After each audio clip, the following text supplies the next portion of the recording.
Okay, we are live. Hi, everyone. Here is the skeptic and the atheist of Kenya society. So today, our discussion today is about the dealing with emotion. And we are going to start with the definition. So we are going to deal with the emotion. The topic is dealing with the emotion. And we want to start with the definition to know what is emotion. And is there any difference between feeling and emotion? So as we give the definition of the emotion, you can also try to differentiate between feeling and emotion.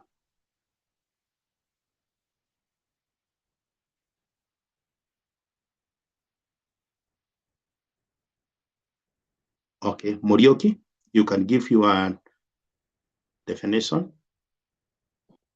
Thanks, Tanu. So from the top of my head, I think emotions are things like crying, laughter, things that happen when you experience, if you go through an experience, how you react. Then feelings could be like, if you like somebody, if you look at somebody and there's an attraction, that for me is feelings. Yeah, that's from the top of my head. Thanks. Yeah, that's great. Another person?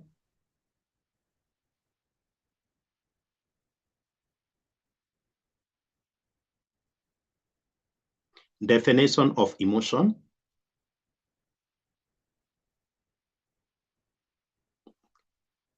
Or how do you understand about emotion? Because sometimes we say you are too emotional.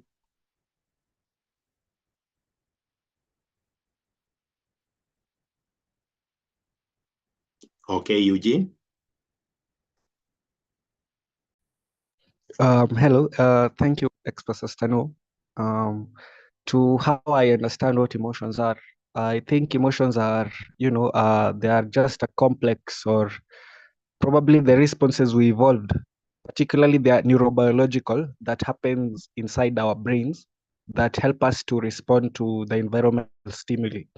Now, on how it differs with feelings, yes, I do agree that there is a difference between an emotion and a feeling. Now, while an emotion is it is the process or the response to a stimulus. Now, the feeling, I can say that it is a conscious experience of or an interpretation of that emotion. So basically, feelings is how we give meaning to whatever emotions we feel, or or just to avoid to let's say reuse the word that I've used, that I would say that a feeling, it is an interpretation of an emotion. It is a motion that we've given it meaning, or we've made it meaningful. Now, another difference, I will say that feelings usually happens through thanks to our cognitive area of the brain, the cerebral cortex, while an emotion, just as I've earlier said, it is a response to a stimulus that happens subconsciously. Now, we can't really control our emotions, but we can give them meaning, and then we term them as feelings later on, but there is a difference. Yeah, thank you.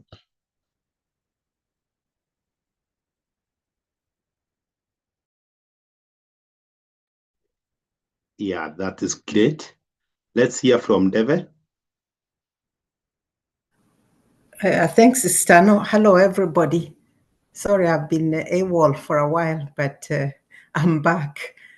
I'm going to read from AI, obviously, because emotions and the feelings can be very confusing as to which is which. When I'm angry, am I feeling angry, or is that an emotion? So this is what AI says. Emotions are immediate physiological reactions to a stimulus, while feelings are conscious interpretation and subjective experience of those emotions. So that is how emotions and feelings are that I'm feeling, I'm angry, therefore, why am I feeling angry? So why that is my interpretation of that anger, that emotion. That is feelings. It's my conscious interpretation of my anger. Emotions are raw, data-driven reactions, and feelings are the meaning we make of those reactions. So first comes the emotion and then comes the feeling. We are explaining ourselves. So emotion, so here is a breakdown of emotions. Definition: immediate, often subconscious physiological responses to stimulus. So there's a reason why I'm behaving, I'm angry, flash anger. And the nature of emotions is that they are raw. They are raw data, just like that, just raw data, like clenching your stomach or restricting your breathing. That is real-time reaction, assessment to a reaction. And the purpose of emotions is to help us adapt to emerging threats and opportunities. And the duration of emotion is just short-lived and intense.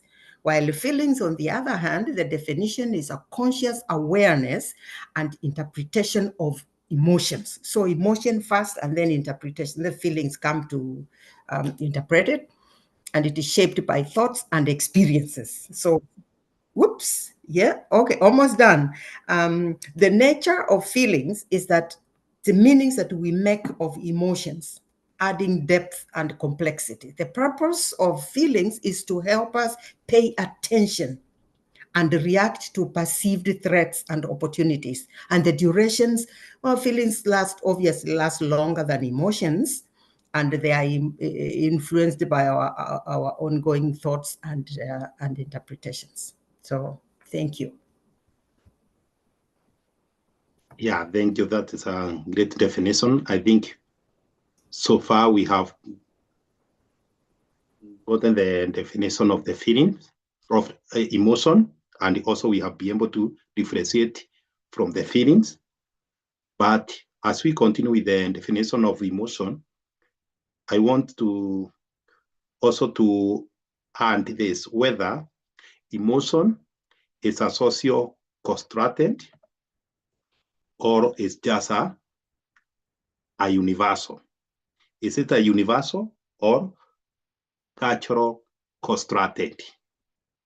Let's hear from Dorcas.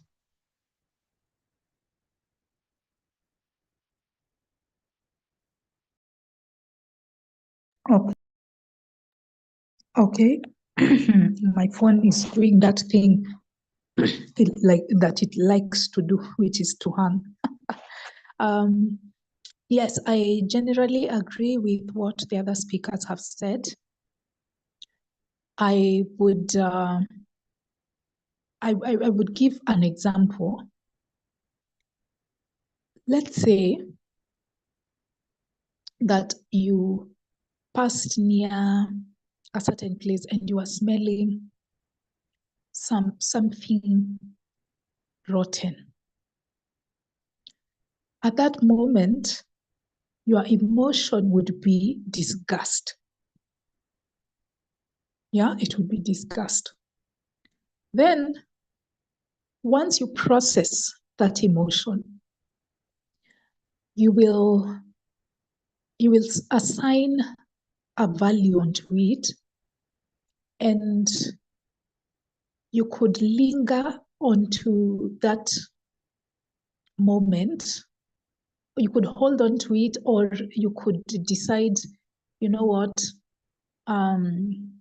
it's just maybe I've passed near a butchery and they kill animals for food in the butchery. I know vegan Morioki is not very impressed with that. Yeah, so this is what they do at a butchery. So of course, their garbage is going to smell that way.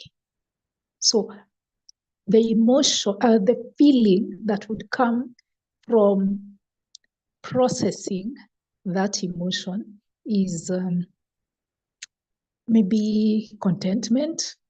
I would say I'm content with that idea because somebody needs to make a living and we also need to buy the meat from a butchery. So I think feelings are a bit higher up in the hierarchy than emotions, according to that definition. Now, on whether emotions are socially constructed, I would say yes, and yes, but. That would be my answer, yes. But it is based on a physiological trigger, first of all. You have to encounter something in the material world that elicits that that feeling. Wait, the question you asked, Stano, was, are emotions socially constructed or are feelings socially constructed? Which one did you ask? Emotion. Okay. If it is emotions, because as we said, emotions are the physiological response, and then feelings are the values that we assign to them. So you can't help to react in a joyful way when you see a long lost friend. You can't help it. It's just physiological. Or when you eat a delicious meal, you have to have those positive emotions. It's inevitable, it's physiological. So you can't say that it is socially constructed. However, with time, as you sit with those emotions, you can go on to process them, to assign value and meaning to them. What about socially constructed and culturally constructed? Because they seem as similar.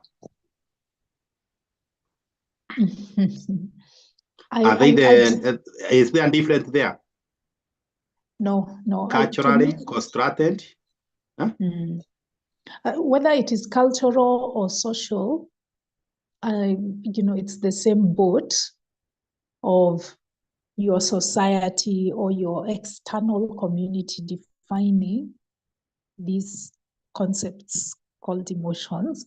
And I think it isn't a social construction. I think you can't help but react in a certain way when you experience a certain stimulus.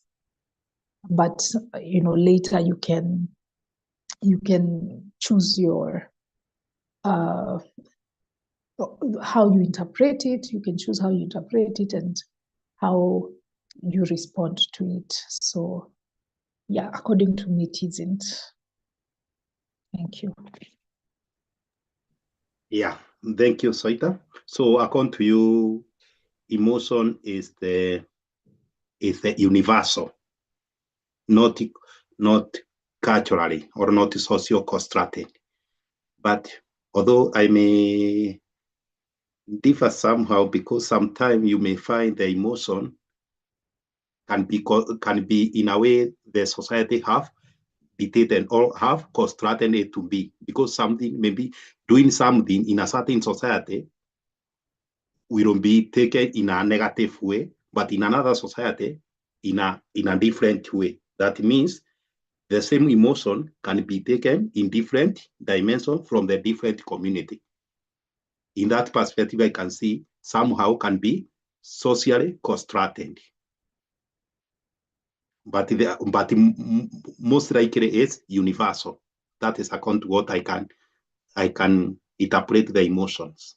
Because something you find you are having emotion of the things that may be a religious base, not a factual base, but a medical base.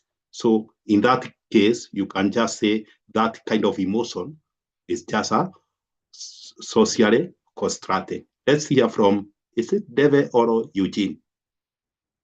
Let's hear from Eugene, then Deve. Okay. How are emotions a social construct? I would say that not really, They are not a social construct. And yes, they are universal.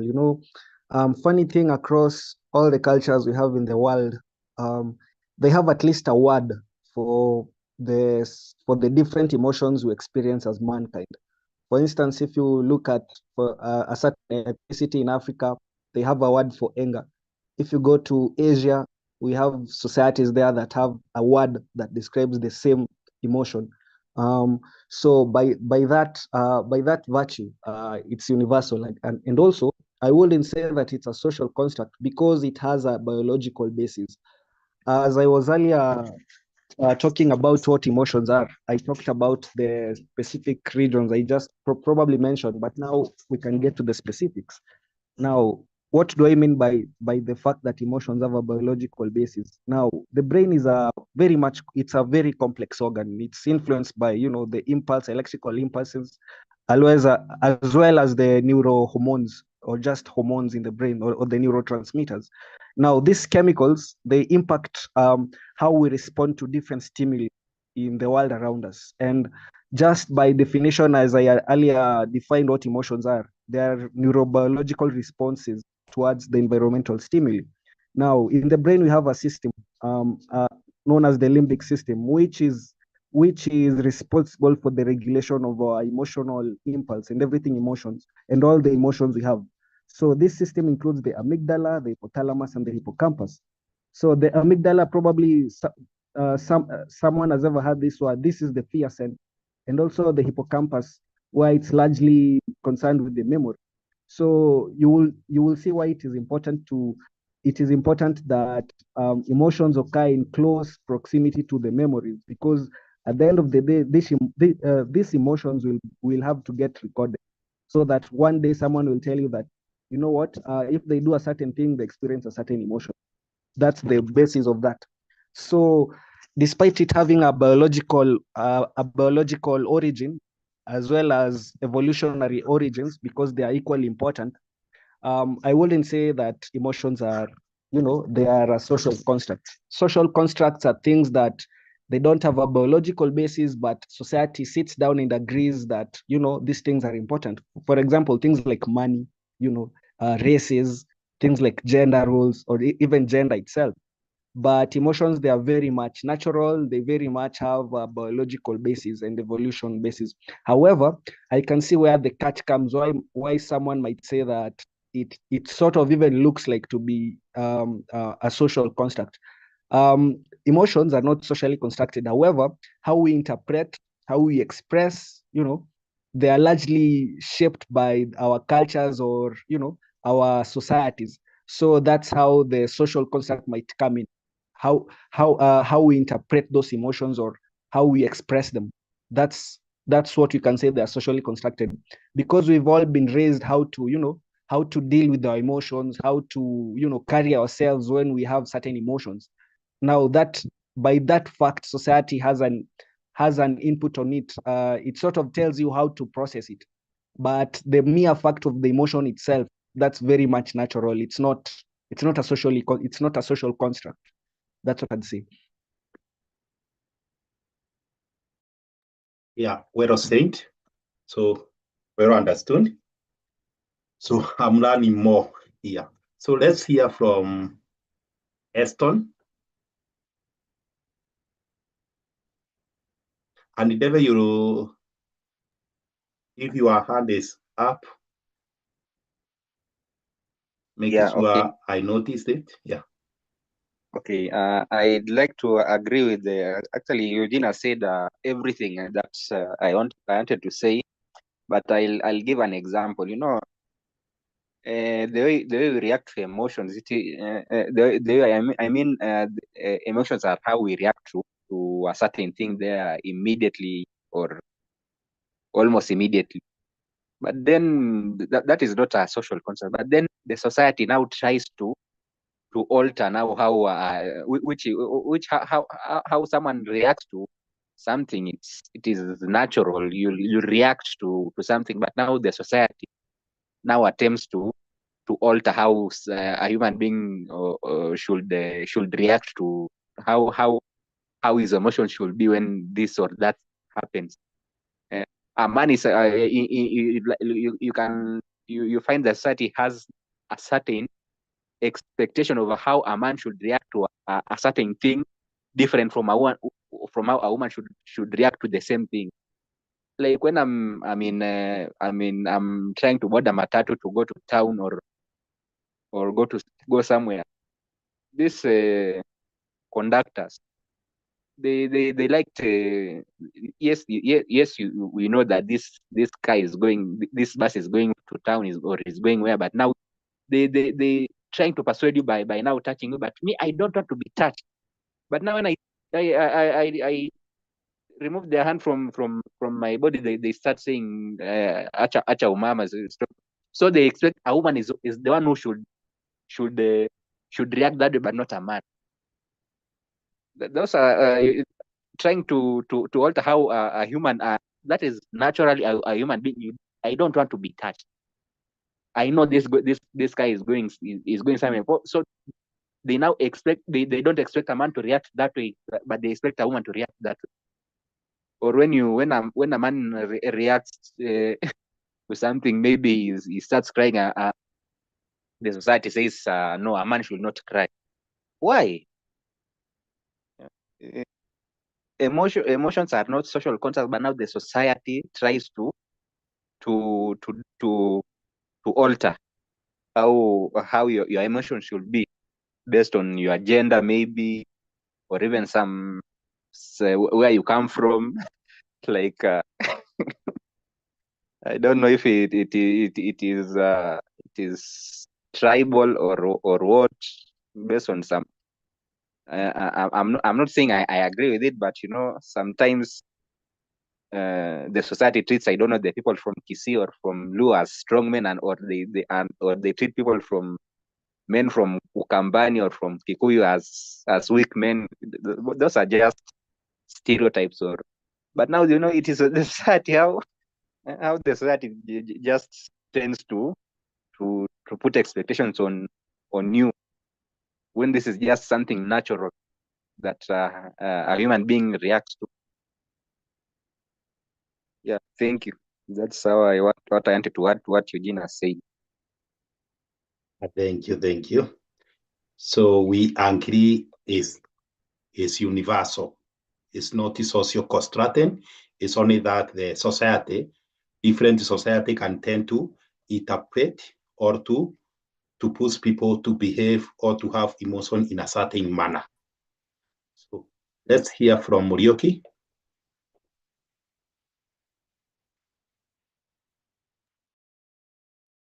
Okay, Stanu, may I ask a question, please?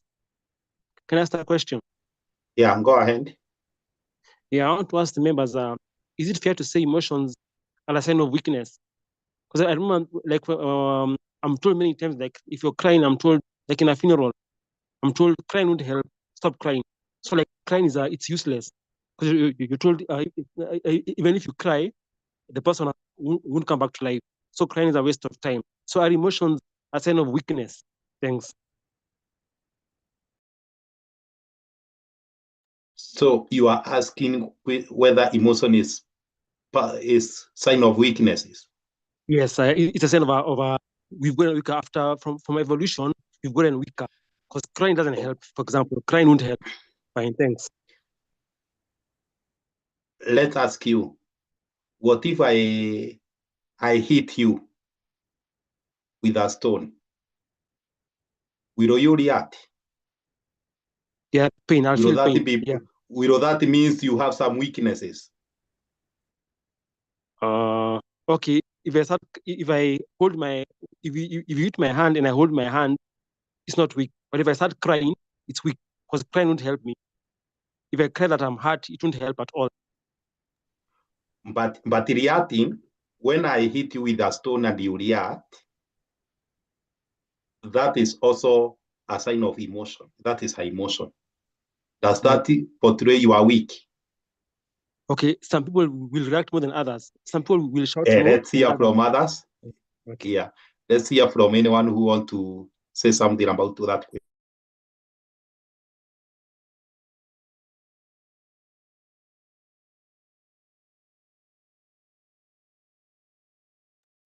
Yeah, you can answer to Murioki as we go to the next subtopic. Hello. Hello, am I audible?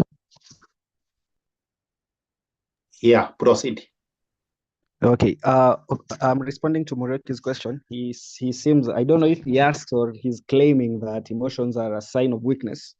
I had earlier said that the fact that emotions are not social construct is because of one, they have a biological basis, and two, we actually evolved. And emotions are not. It's important to note that emotions are not limited to human beings. They are a feature to what we call higher organisms. Higher organisms, in other words, this means complex organisms that have a well-developed brain that can actually accommodate all other responses, or or they can accommodate complex responses to various stimuli around them. So I wouldn't tell you that a bacteria or a worm has an emotion, but I will tell you for a fact that complex animals have emotions. A cat will have an emotion, a bull will have an emotion, a lion will have an emotion, and a human being will also have emotions. Now, the fact that emotions are not said to be a weakness, they are in fact a strength. There is a reason why we actually evolved emotions, and this is not just to by the mere fact of having emotional or feelings or those kind of roller coasters. They actually served a purpose. For instance, fear. Fear is very important. Fear actually has kept our ancestors alive. You actually had to fear the predators around you to avoid coming into contact with them. If our ancestors never had any emotion such as fear, they will be walking around in front of the predators without taking care of themselves, without arming themselves. So they will be quickly wiped off, and so we wouldn't be here to begin with. So that already tells you how important some emotions are. Things like empathy. You see, we are social animals. We don't stay in being, for example, being alone in the wilderness. We actually had to form societies. This actually increased our chances of survival because we had empathy. We will be able to relate with our members who are having a hard time, and by mere fact of doing that, we were able to improve the chances of cooperation and survivability. That's why we are where we are right now, because of those very same emotions. So it's not even logical to ever think of emotions as something of a weakness. It's in fact something of a strength, you see. Eugene, We can also yeah. Eugene, how about the Yes. fear of public speaking? Fear of public speaking. What's that? Fear of public speaking, Muriuki. When we talk about emotions, now you're starting to go into specific. Now you want to nitty pick. Now you want to go into. I can say they are not. It's not really important to go into the specifics, because I am talking about emotions in general. When I talk about fear, I'm talking about fear as we understand it, because it wouldn't be rational to talk about all the different forms of fear, including phobias, because it's important to understand there are some fears, there are some irrational fears due to other things, there are some irrational fears due to some disorders, you see. So when you want to latch on that fear of public speaking, by the very fact of, because I understand that to you it seems like it's not a good thing, but just because we talk about fear of public speaking, it doesn't really make all other emotions a weakness. There's actually a reason why that specific person has a fear of public speaking. Probably they have a different personality. Probably they have a disorder that we don't know about. Probably that's how they are. So we don't have to pathologize the natural emotions just because one person is afraid of public speaking. Just as I earlier explained to you some of the emotions, how important and how vital they are. We are here because of those very same emotions. So, and it's very much natural. So I still fail to understand if we have individuals out there who don't have any emotions. It doesn't make any sense. Emotions are very much natural, because I told you it is due to the neurochemicals we have in our brains. As long as you're alive, you have these chemicals inside your brain. So there's no any moment in your life that you will be alive and you have zero chemicals in your brain. So 0 emotions. Now, there are some conditions that you can have something close to 0 emotions. We call it apathy. We call it anhedonia and all that. Those are signs of some other disorders, just as I've told you. So we can't actually pathologize emotions as a whole and say that there's a problem because someone has them. We can't do that. But what I've said, that I've responded to you, that it's not a weakness, it's actually a strength. And we are actually here because part of the explanation is because we evolve those emotions to help us be better at cooperation and everything else. That's why we are where we are right now. I hope that's clear. Yeah, and I think that is clear. Murioki, Yes. are we together? Are we together? I'm still not convinced. It's okay. Yeah. I'm not convinced yet. Okay. It's okay.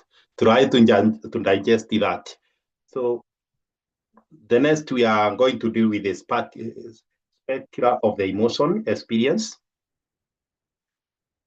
And in here we are going to deal with the negative and the positive emotion. Is there negative or a positive emotion? So that is what we are going to deal with. And the same thing, we can also talk about the mixed emotion or mixed reaction. How can somebody have a mixed emotion or a conflicting emotion simultaneously? So we are dealing with the emotional experience, whether there is positive and negative, and if there is negative and positive, which are they? Which are negative and which are positive? Yeah, and whether there is any conflicting emotion or mixed reaction. Soita?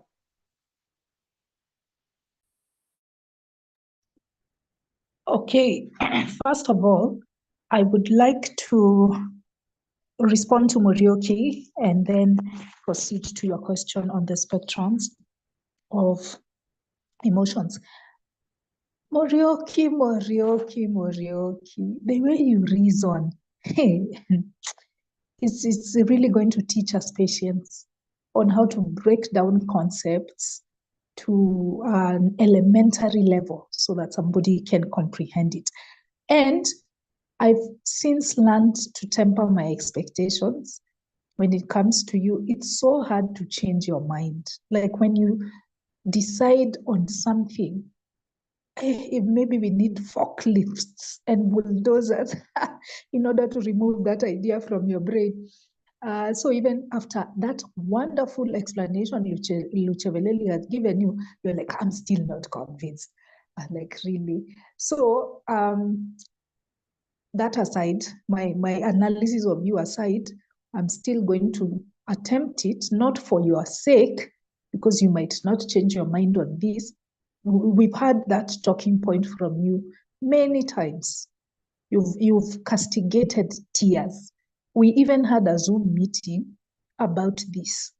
Yeah, about Morioki's conspiracy theories. And one of the theories was that laughter is bad and crying is bad, according to Morioki's world. So we gave you an entire Zoom meeting to try and explain to you why that is so erroneous and so flawed when you think that way, but it didn't work. You're still here. You're still asking us the same questions. So anyway, for the sake of other listeners who might be interested in the answer, no, emotions are not a sign of weakness. We, as Eugene said, we evolved emotions in order to increase our chances of survival. Using the example you've given of crying, crying is a physiological response of the emotion of sadness, sadness, disappointment, things like those. It's a physiological response.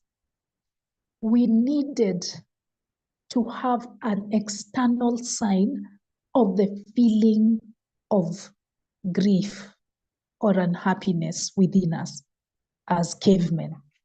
We needed that because we were trying to organize ourselves into a society, into a community. a social group, people who rely on each other. So you need to know when this other person is not feeling okay.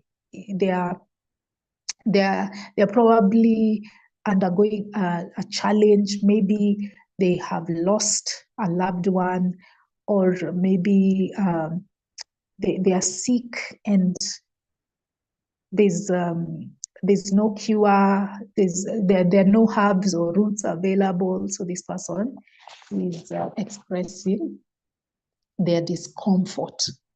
Once they express their discomfort, then the people in the village or in the community back in the caveman days would mobilize each other and try and give this person comfort.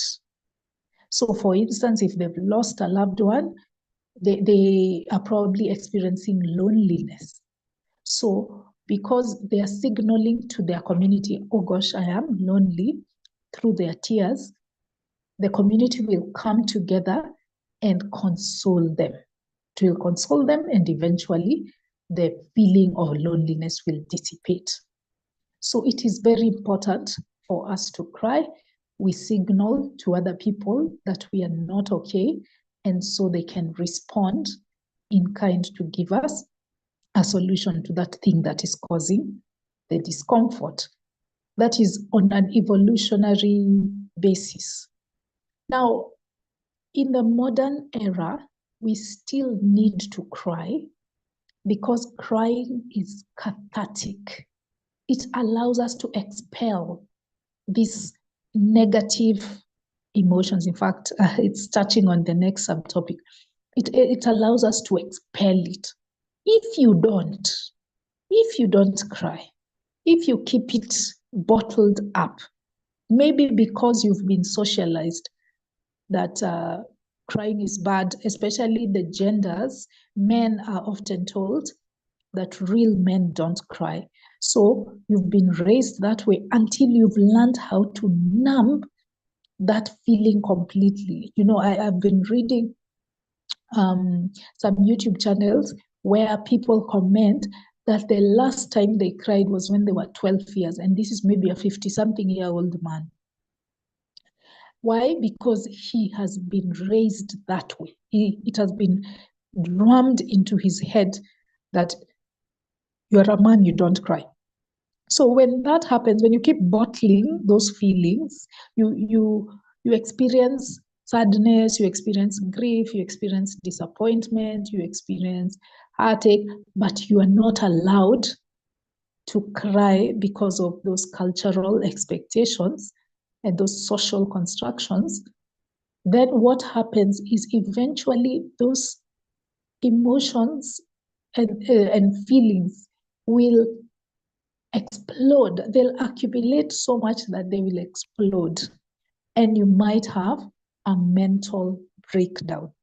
This is the reason why suicide rates among men are significantly higher than they are among women, because men are not allowed to vent their emotions, to express their emotions. They're supposed to hide them, yet they are only human. So it is important on a physiological level for your health. You need to express yourself, and also for other reasons. Now, gosh, someone is sharing their screen. Kindly, Mr. Admin, kindly deal with that. Somebody is sharing their screen, and I don't think it is intentional. That's Julius. I don't think it's intentional. Yeah. Now, on the question of the spectrum, yes, I do believe that there are positive and negative emotions. I think we have 6 basic emotions: anger, sadness, joy, fear, surprise, disgust. Then there are other lesser known ones. Okay, they are all known, but maybe they're not experienced as much, or they're not as fundamental as these ones that I've mentioned. So among those 6, joy and surprise to a certain extent. Joy and surprise are positive emotions.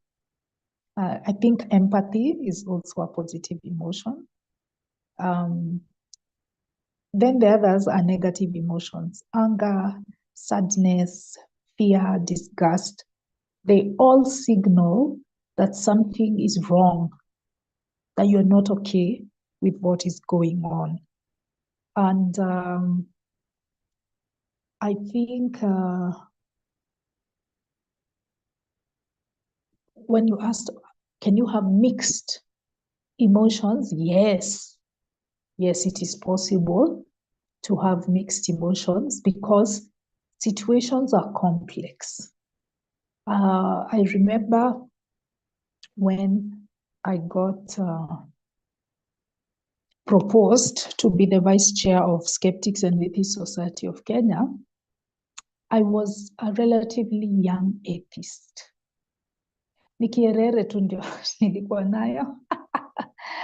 Because whenever I go to a social group, like I have to make my presence known. So even though I felt like I didn't have a lot of experience with atheism, because I think I was like maybe 1.5 years old as an atheist, as a proper atheist, because previously I was an agnostic in the real sense of the word, in that I was a fence sitter. I was not sure whether I have left religion or whether I am now an unbeliever. I was really right in the middle.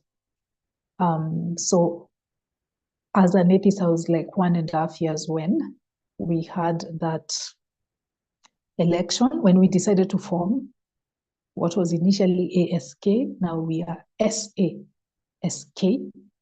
So when we decided to form Ask and my name was proposed, I was excited. I felt joyous that people have seen something in me that would warrant consideration for a leadership position. On the other hand, I was apprehensive. Did I have what it takes? I would listen to Morris. He goes to Dr. Kingori's show and he takes on a whole pastor.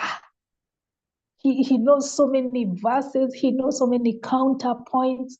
This, a Christian says this, Morris responds this way. So I was really intimidated because I thought that's the kind of atheist I need to be. There's no one type of atheist. Anybody can define their journey. So I was putting that pressure on myself that I need to have that kind of courage. I wasn't even out yet to most people. So I was like, I'm not even out to people. So how can I go on TV to represent ASK? So it was, there were mixed feelings, there were mixed emotions. I was happy. I was surprised, pleasantly surprised. I was joyous, but then I was also apprehensive about my capabilities as a leader. I know I've spoken much. Let me leave it there. Thank you. Yeah, thank you, Dorcas. Let's hear from Deve, then Eugene. Thanks, Stano. Let me also remind Muriuki about the definition, although it was the AI definition of feelings and emotions. And in the definition, I will just go over it just briefly. In the definition, it says that the purpose of emotions, it's short-lived, but the purpose is to help us adapt to emerging threats and opportunities. So there's a reason for emotions, even crying. And nobody is saying that you are going to be crying every time about every little every spilled milk, because we have all these situations.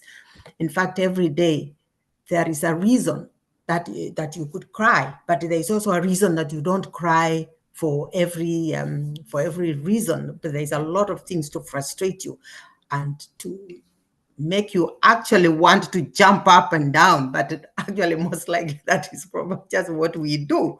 You get your toe banged really badly.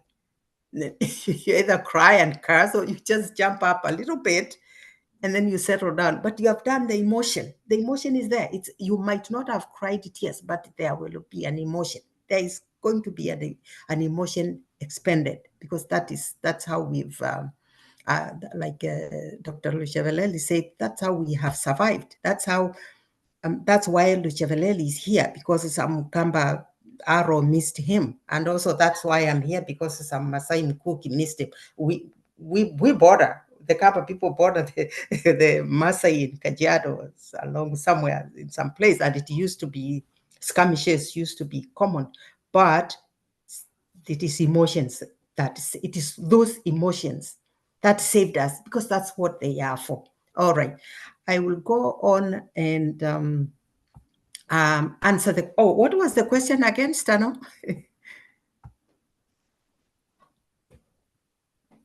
Were we giving examples of mixed?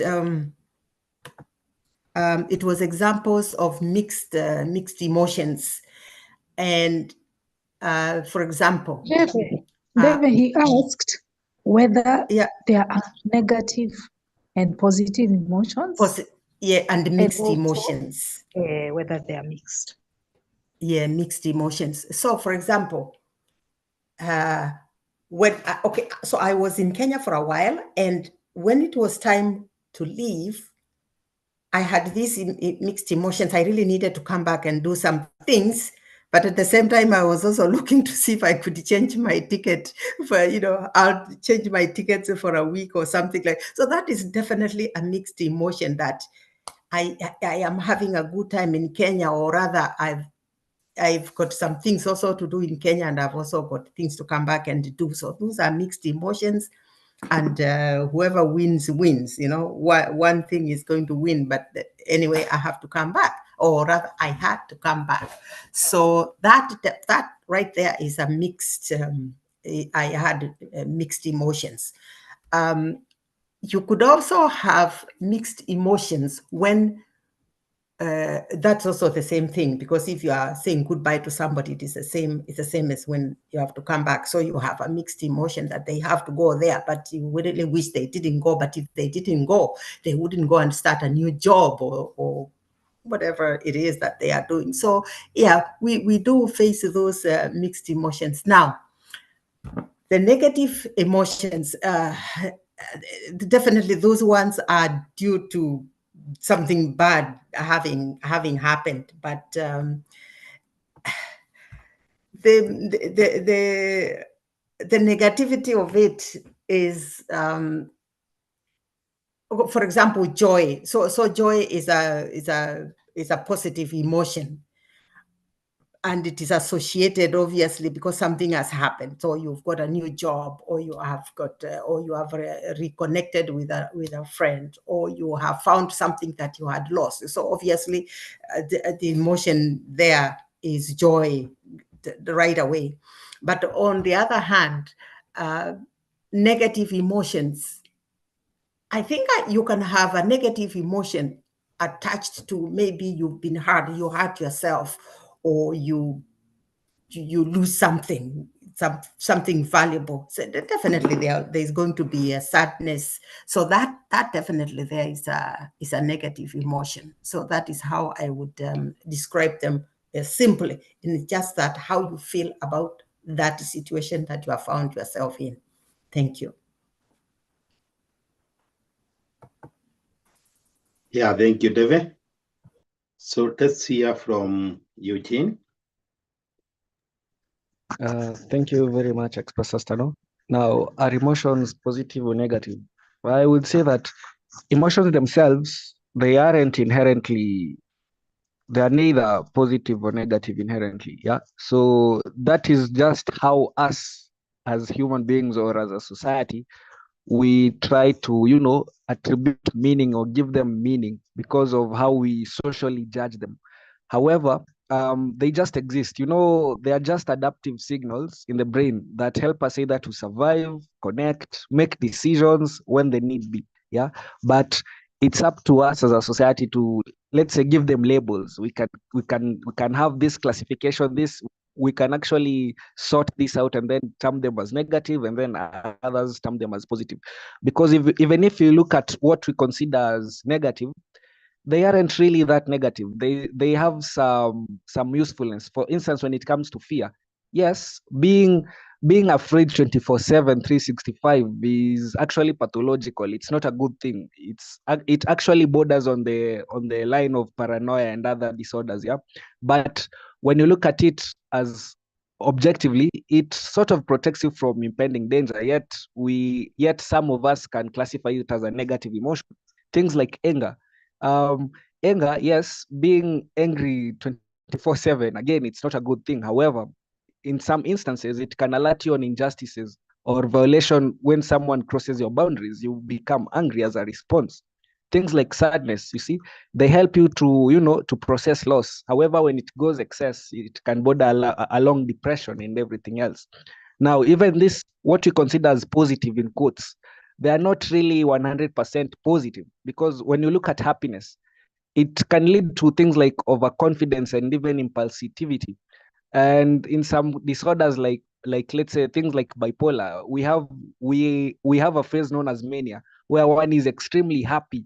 Now, when they're extremely happy, it increases their likelihood to perform other high risk practices that can endanger their own lives. So as you can see, we don't have objectively positive or negative emotions. It's just how we try and give them meaning, and how we try to make them make sense of the world around us, because they're just there. They're just, you know, adaptive signals.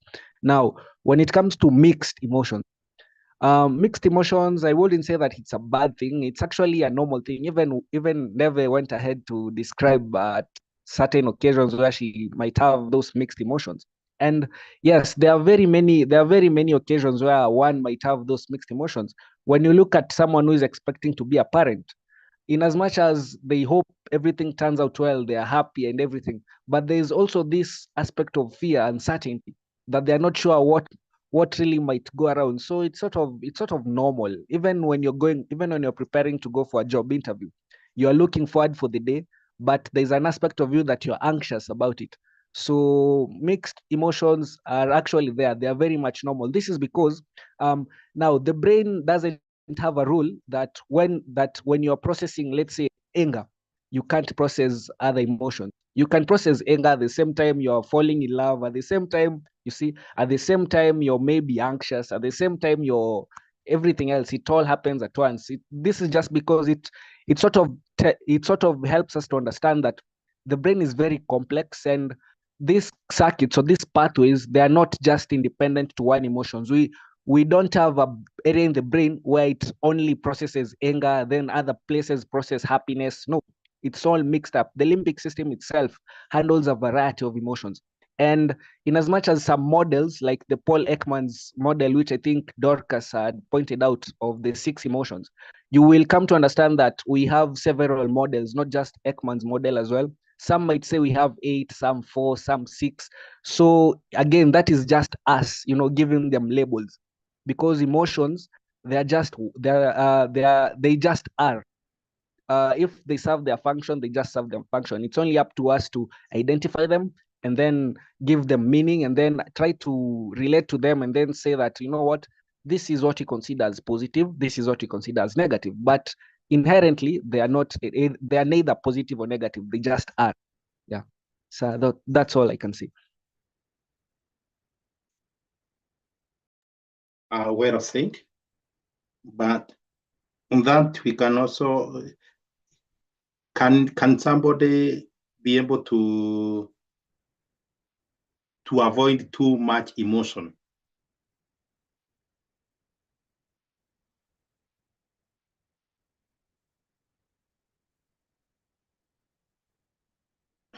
Eugene, I'm talking to you. Can somebody be able to control how he feel about something? For example, when you are feeling sadness. Yeah. Oh, okay, I got you. I got the question. Okay, now when it comes to how to, if someone can actually regulate them or try to do that, just as I earlier said when we were beginning the discussion, I say that they are natural, they are just the way they are. People can't dictate what they feel or what they want to feel, but what they might attempt to do is try to repress those emotions or try to repress what they feel. And once you try to repress what you feel, I will say that it's not really a helpful thing. It has some dire effects. It's not really something that I would also advise to. When someone is undergoing whatever emotions they have, I will say that it's best to let it go. I mean, it's best to let it flow through, to let them run their course. If it's anger, if it's sadness, if it's, all other emotions, just let them flow. And then at the end of it, all you can do is now how you can act towards it. But you cannot, at any given moment, you cannot actually try and disconnect them or switch them off. But people try to do what we call repressing those feelings, or repressing those emotions, or emotion repression. I will say that it's a bad thing because it has impact. Number one, it affects someone's mental health. If you look at things like, for example, if you're angry, if you're supposed to be angry, but you want to smile to everyone because you don't want everyone to call you an angry person, all you're doing to yourself, you're just harming yourself in another way by a long shot. It has been linked, if anyone is trying to repress anger or fear or sadness, it has been linked to worsen anxiety, to worsen depression. There's a thing known as burnout and even panic attacks.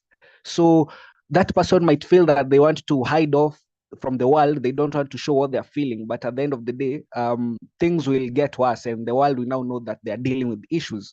You see, and not just their mental health is at stake, even their physical health. When I was talking about the brain regions in the limbic system, I had talked about the hippocampus and other areas, including the hypothalamus. Now, this particular region of the brain has been associated with production of some regulatory hormones attributed to how we feel, or it's driven by our emotions. For instance, if one is feeling fearful, there'll be production of stress hormone.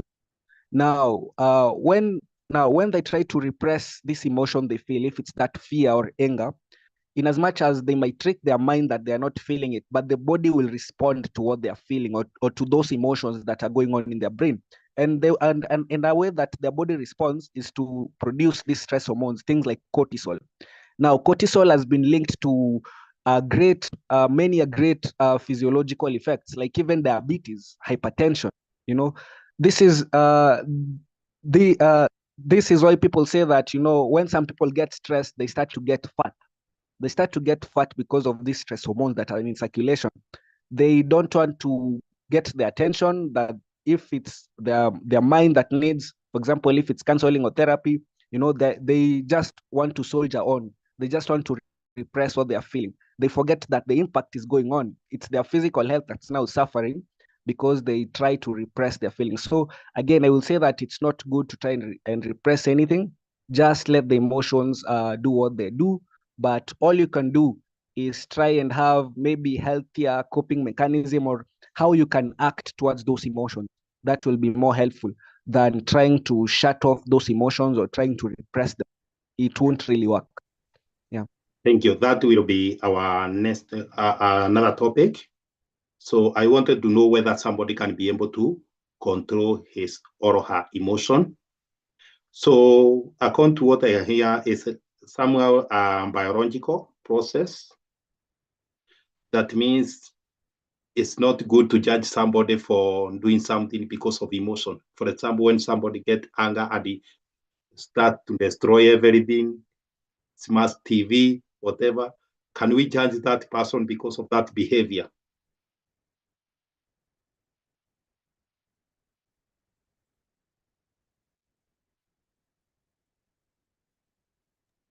Come again. That's a question. That's a question you're asking. Yeah, I'm asking, according to what you have said to us, somehow it's biological, or it's just a body that is reacting according to the feeling.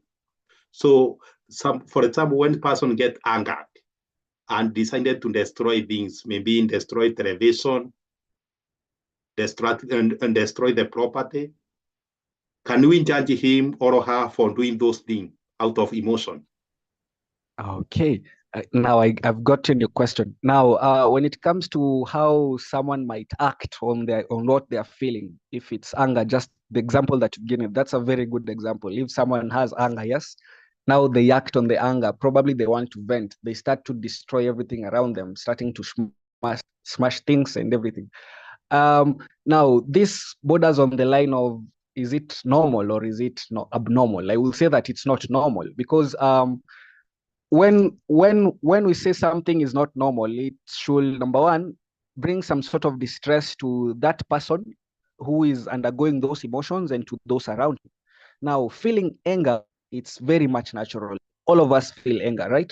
But not all of us try to smash things because we feel anger.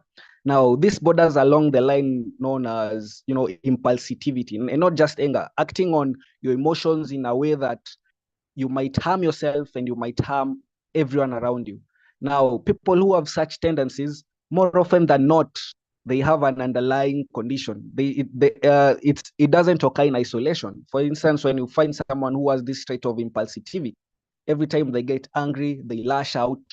It could be something. So for such individuals, it will be prudent for them, or it will be important to them, for them, to try and seek professional help, either through counselors, therapists, and even psychiatrists, to be able to find out why they are the way they are. And after finding out why they are the way they are, it doesn't mean that it's a bad thing or they are cursed. No, they will be taught ways to carry themselves around, to just to minimize the potential harm they might be putting themselves at. Because you can imagine, if you're trying to smash everything around you, if it's the TV, if it's the glasses, you might even injure yourself or those around you. So everyone will be even starting to call you a mad person just because of the way you are reacting to your emotions. So yes, if number one, if what you're feeling and how you want to act on your feeling has a potential of affecting you personally as a person and affecting those around you, then yes, that's a sign that you must seek professional help. If it's the therapist, psychologist, psychiatrist, just do that, because yes, that's not normal. But what's normal is the emotions themselves. They are very much normal. They are very much okay. But how we want to carry ourselves, or how we want to react to those emotions by how we feel and how we express ourselves, that really matters, so that we can't affect those around us and we can't harm ourselves just because we are feeling or just because we're having some emotions. Yeah, that is correct. Let's hear from, is it Morioki? Yeah, Morioki. Thanks, Dano. I think what June is saying, I think it proves my point when I said it's a sign of weakness. Because if you can't control your emotions, they'll cause some harm. So I'm asking Ndeve, Eugene, and Dorcas, is there good crying and bad crying? And is there good laughter and bad laughter? Because like if you're in a court of law and you laugh, you'll be thrown out. If you're at a funeral and you cry too much, you'll be removed. You see, that's why I started questioning these things. At a funeral, you're quiet. When somebody cries, they are removed. In a court of law, when somebody laughs, the judge says, get out. So I started questioning, are these things good or bad? Because they get you in trouble. Thanks.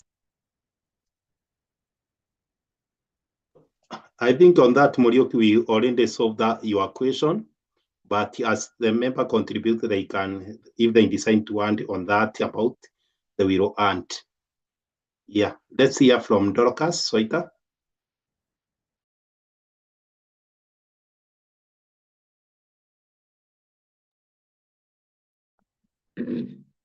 Okay, remind me the question again.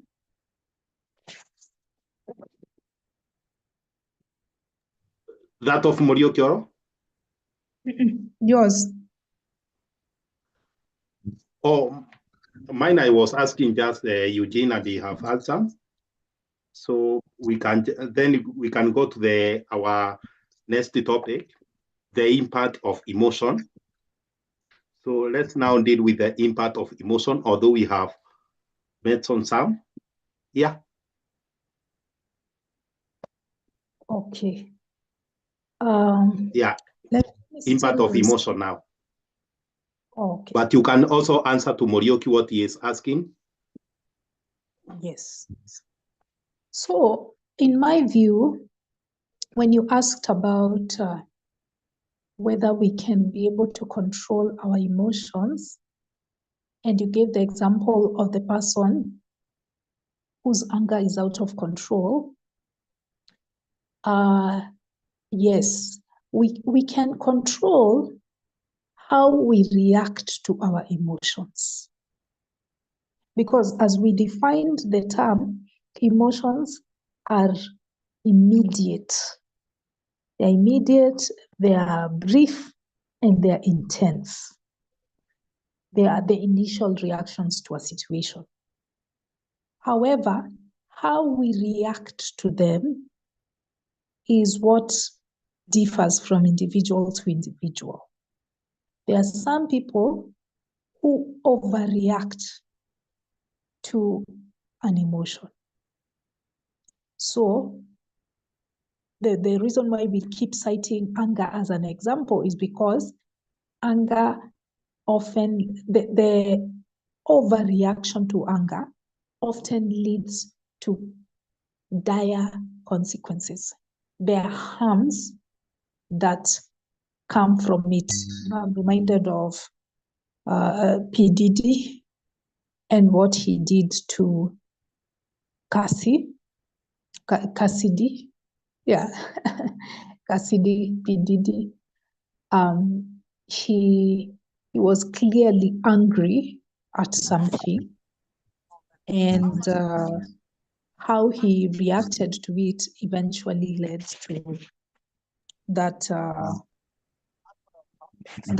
terrible episode between them, and now the case that is ongoing, the trial that is ongoing. So this was clearly somebody whose reaction to his emotions were out of control. He has a problem. Likewise, if someone is sad, if you've experienced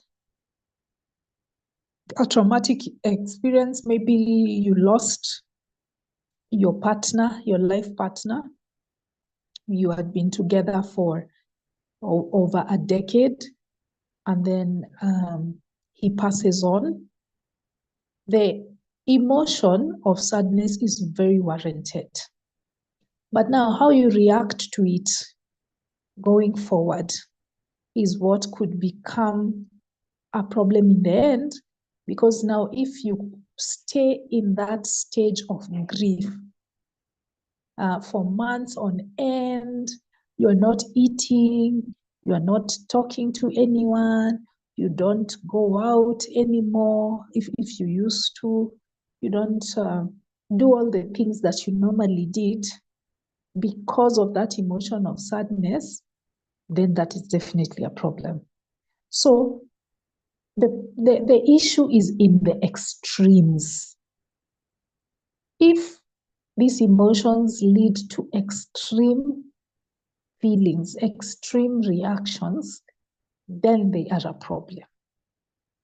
But if they don't lead to extremes, then that is quite in order. So this segues into Morioki's contribution. What Morioki needs to appreciate is nuance. Morioki just looks for one example of something extreme, and then he uses that extreme thing as a representation of the entire phenomenon. So in this case, we've given the example of an angry outburst that causes somebody to break things or to hurt other people violently. And so he uses that and says, oh, that proves my point. You see, emotions are a sign of weakness altogether. No, that's an extreme reaction to the emotion of anger. It's an extreme. But if your reaction to the emotion of anger is not extreme, then it's not a sign of weakness. It's actually necessary as a human being. There will be some things which elicit that response from you. Your boss was supposed to pay you on the 5th of the month, but alas, it is the 25th of the month and is still giving you stories.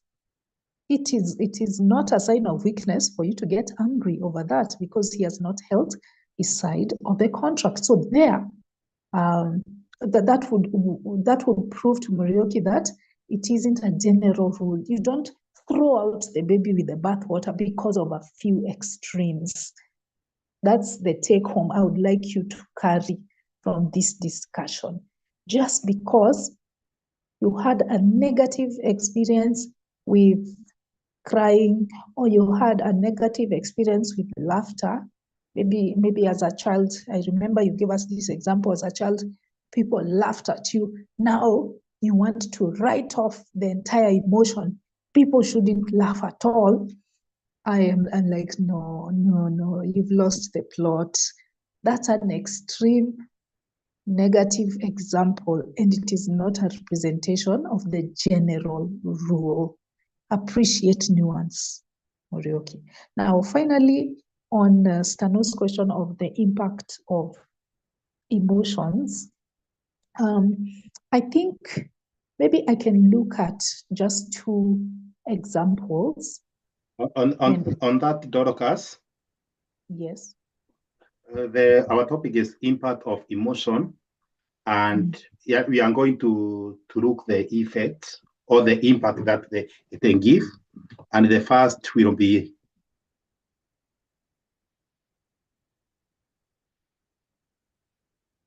decision making, how the emotion will affect our decision making, how will it affect our physical health and the mental health, physical health and the mental health. Okay. So impact of emotion, how will they affect physical and the mental and decision making? Okay. I think I hinted at the impact of emotions on mental health when I gave the alternative explanation, or the alternative possibility of you suppressing your emotions. The more you continue to suppress your emotions, the worse your mental health gets, and by extension, your physical health will be affected. If your brain is not okay, those hormones which Eugene was citing, they'll start having a negative impact on your body. You might either gain weight, or you might lose a lot of weight. You might have sleep problems. You might have attention deficit challenges. All of those stem from not handling your emotions properly, yeah, or from suppressing your emotions. You need to let your emotions out. You need to express your emotions. But then, now the positive aspect is that if you express your emotions, if you've been raised well, you grew up in a healthy environment which didn't restrict what is a natural biological response, you will find that you are very well adjusted. That when you are sad, you express the feeling of sadness. When you are joyous, you express the feeling. When you are fearful, you express it. So you're not bottling things up, you're letting them out, and that's very healthy for your mental health, and by extension, your physical health. Additionally, I think it is a good thing to express your emotions, because it shows either your contentment or discontentment with your environment. So if you're fearful, that is a signal that perhaps maybe you're fearful of walking, at night, walking past 8 p.m. in your neighborhood, unless this is a paranoia or some sort of phobia, because phobias are irrational fears. But if it is a rational fear, maybe your neighborhood is unsafe. There's a high crime rate that occurs at night. Every month, somebody ananyongwa anapigwa ngeta, or somebody is raped in your neighborhood. So you fear going outside.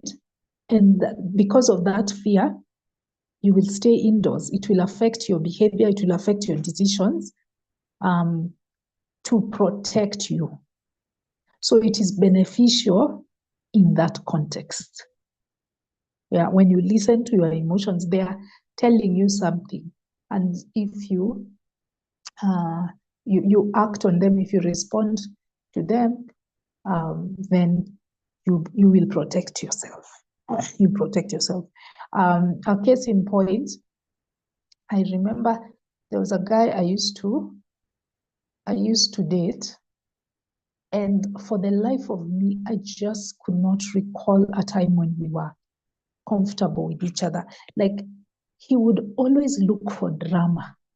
By the way, people think women are the drama queens. No, that one was a drama king. Like, he would kunitafutia makosa. He would dig and dig and dig and find something so trivial, then start complaining about it. Hey, Dorcas, yesterday you were saying that if you are a politician and you are dating, and we have a kid who commits a crime, that you would expose the child to the police, and that's your child. That pisses me off to no end. What kind of mother will you be, Dorcas? Hey, and then an answer apple. He starts complaining. He gets so angry that he gives me the silent treatment after. So I was asking myself, why am I always on edge? Why am I always anxious whenever I'm speaking to this guy? Is what is going on? Yeah, he's so unpredictable. I can't guess what will make him stir up trouble this time. And I listened to that emotion.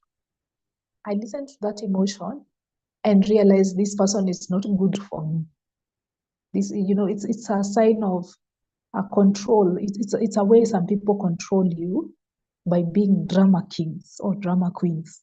They want to be unpredictable so that you're always guessing, and you are aware that you're disposable at any moment. So I was like, you know what? This is unhealthy. This is an emotional roller coaster that I don't need to be on. And I ended it. So it affected my decision. That feeling of anxiety around this person affected my decision to protect myself from this person, because he was not healthy for me. So yes, I think it's a two-edged sword. And if we don't manage our reactions to it, it can be problematic. But if we also express ourselves healthily, express our emotions healthily, they can affect our decisions positively. Thank you. Yeah, great. That's that. Let's hear from Deve. Thanks, Stano. Thanks, Dorcas. You had a few, you have a few things there, but let me reiterate that with our emotions, it's a matter of managing, not suppressing, but managing our emotions. And I think we get better as we grow up. For example, as a child, one of my earliest memories is of me following my mom, and I was crying. She was going to the shamba. She was always a busy woman, and I was so following her into the neighbors, like, how you follow into the next house of the neighbors somewhere. And so she had a kid from that house take me back home. It was a good, maybe a couple 100 meters. So kids, as we all know, kids like particularly, toddlers, 5-year-old, I up to probably 8-year-olds, we like to follow, and you'll want to follow somebody and you're crying. You just want to follow. It doesn't matter where they are going, but you want to follow them. And you will be crying. So these are your emotions that you are not suppressing. But even if you are not suppressing them, you are not old enough to manage the separation from your parents. So you say, okay, my mom is going to the shamba. That shamba is a good distance. I'm like a 5-year-old. She doesn't want to take you there because she'll have to carry you and then slow herself and all that. But you cannot manage that kind of conversation with yourself. You can't tell yourself those things. You are too young to tell yourself those things. Therefore, you are not able, you can neither suppress nor can you manage those emotions. And this is what we are talking about.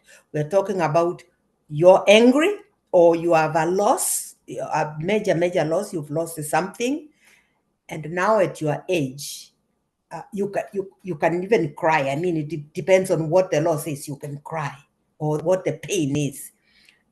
You can cry because the pain is very, very much. But you also know that because you are having this pain, you're not going to smash your phone or smash the TV or smash the window, because at your age, you know that the window has nothing to do with your pain. Smashing the window will not lessen the pain. It doesn't matter whether it is the builder who has annoyed you with that window. Smashing that window is not going to help your pain.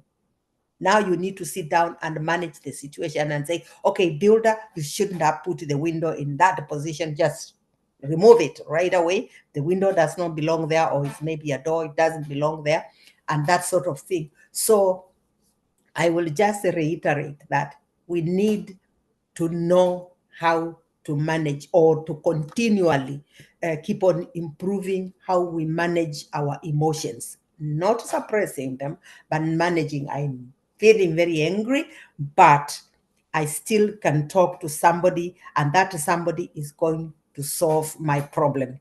Because one thing that I learned in the last 10 years, I didn't used to be very good at getting somebody to listen to what I have to say or to solve my problem. But the person I was with, or the significant other, is very good at getting results, because he will explain exactly what went wrong, and very cool, calm, and collected. And it will be, oh, sir, we are sorry about this. Oh, sir, what can we do? And I'm like, what?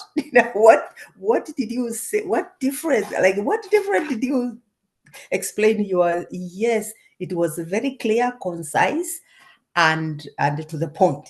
Therefore, the result is different. So you are managing, you are very, very angry that they've done something wrong, but you've managed it and you have presented your side clearly, and now you get very good results. So let us go ahead and manage our emotions, and so that we can be able, even when you are very angry with somebody, manage your emotions so that you get the results that you want. There is a kind of result that you want. That is how you are going to get that result that you want. Thank you. Yeah, that is great. So we need to know how we can be able to regulate our emotion or to manage.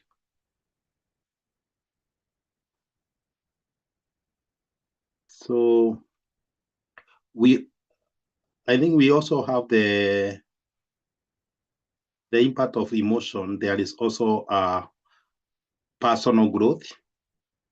How do we learn and grow from our emotional experience? How do we learn and grow from our emotional experience? I think the way you have explained that.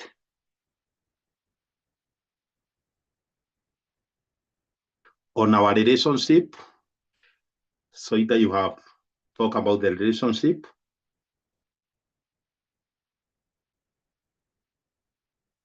empathy and the connection, the role of emotion in building and maintaining relationship, empathy and the connection, and also conflict resolution.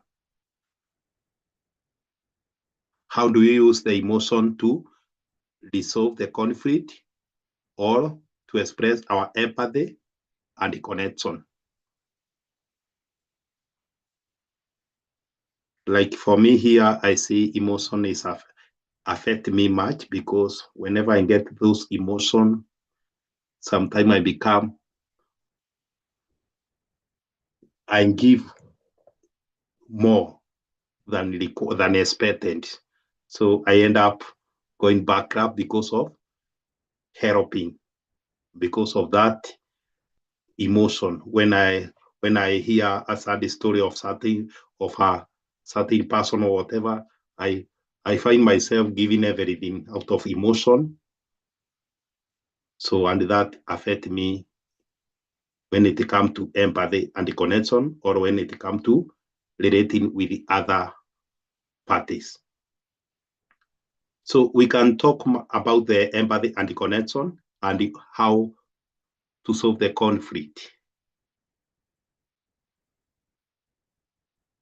How the emotion impact those kind of the empathy or kind of the helping the people or helping the community, and also how the emotion can affect how we solve the conflict.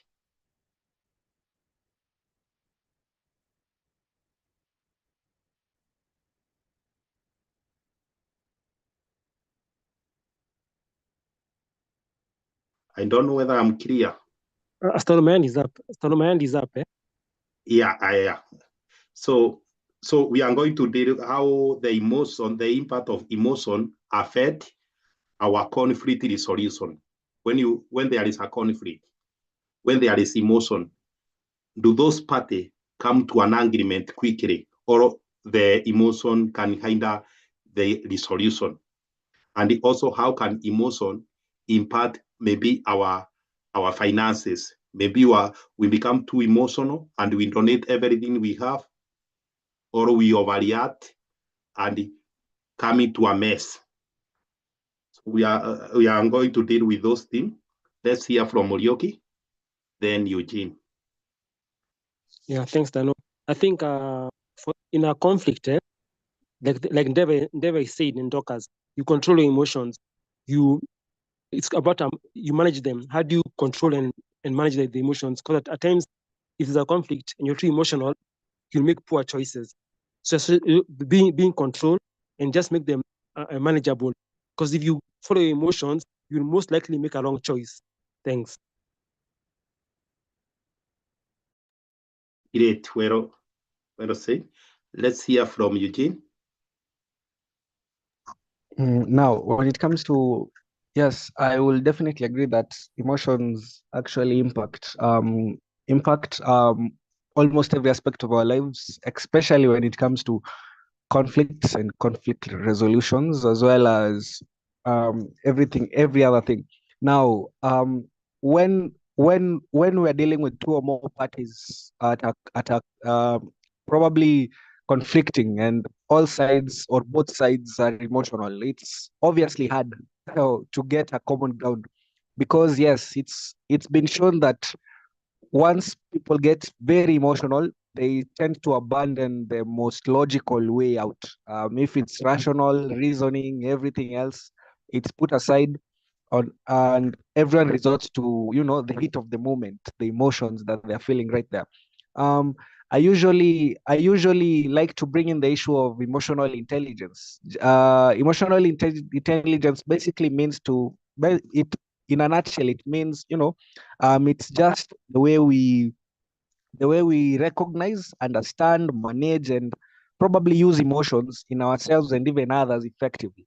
So it's just one component. As probably for those who don't know, intelligence has various it is multifaceted, and emotional intelligence is just one aspect of it.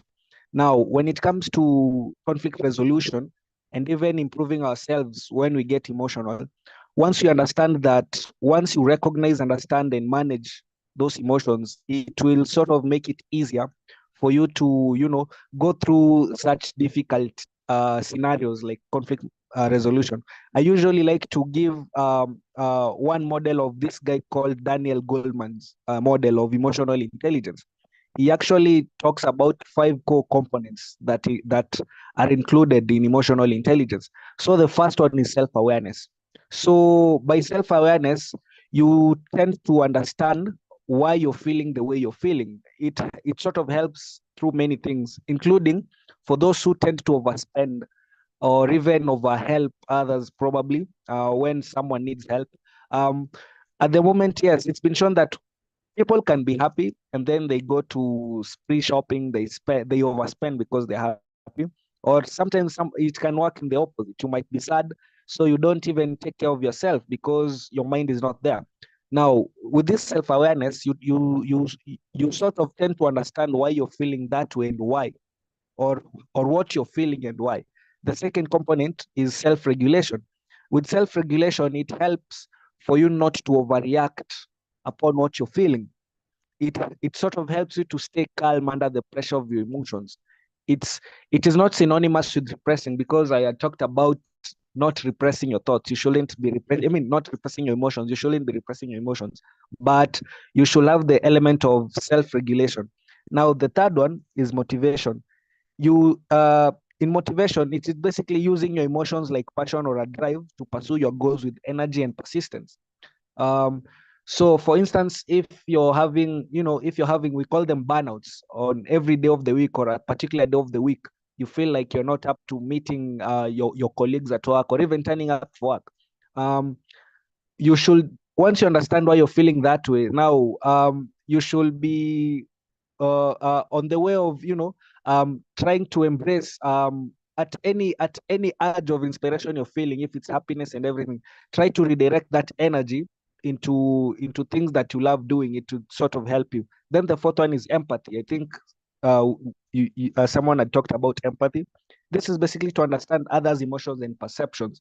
So it comes at as the fourth item, because you cannot hope to help others or to understand what others are feeling when you haven't mastered what you're feeling or your emotions yourself.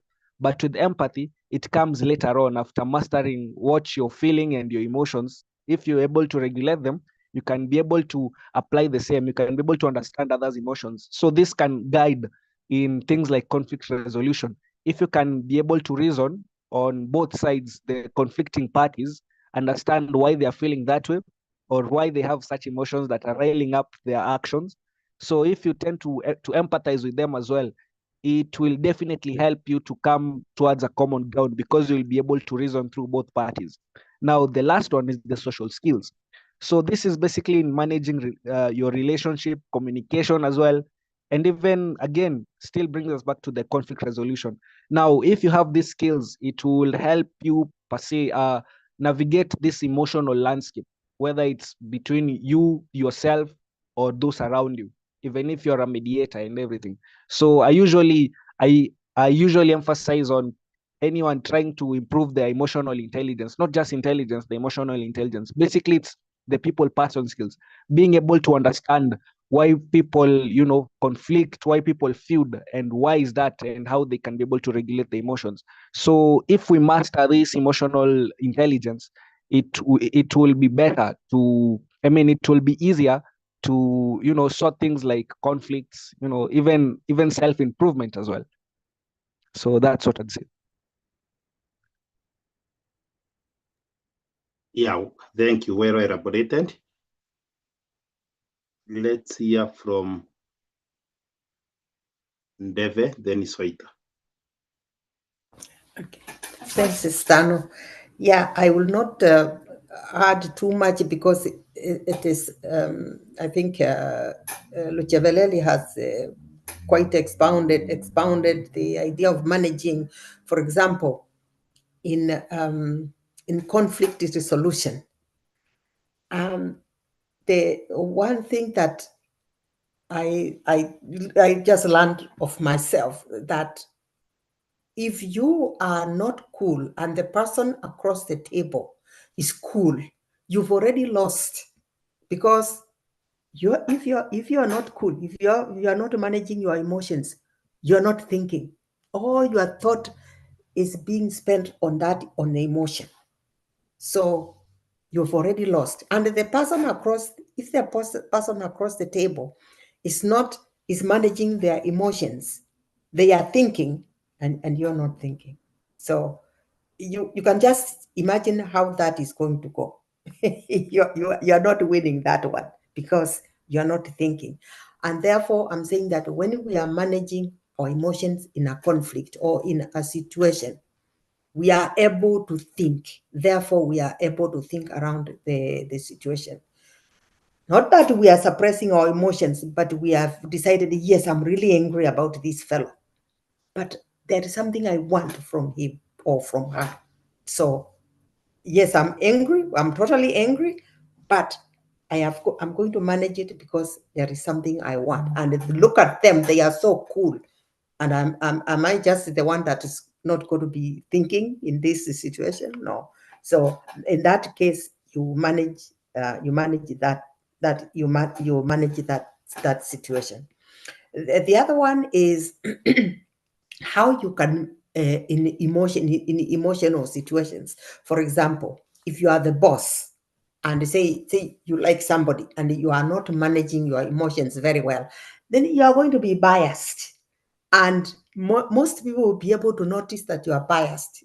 Therefore, you're not managing your emotions very well, because in a work situation or in a classroom situation, you can't be biased. There are some situations that actually just call for you to be professional, not to be biased. So if you are not managing your emotions, whether they are anger, love, or hate, or whatever it is, if you are not managing them very well, other people can see that you are not being professional. You have let your emotions cloud your judgment, and therefore you cannot be professional.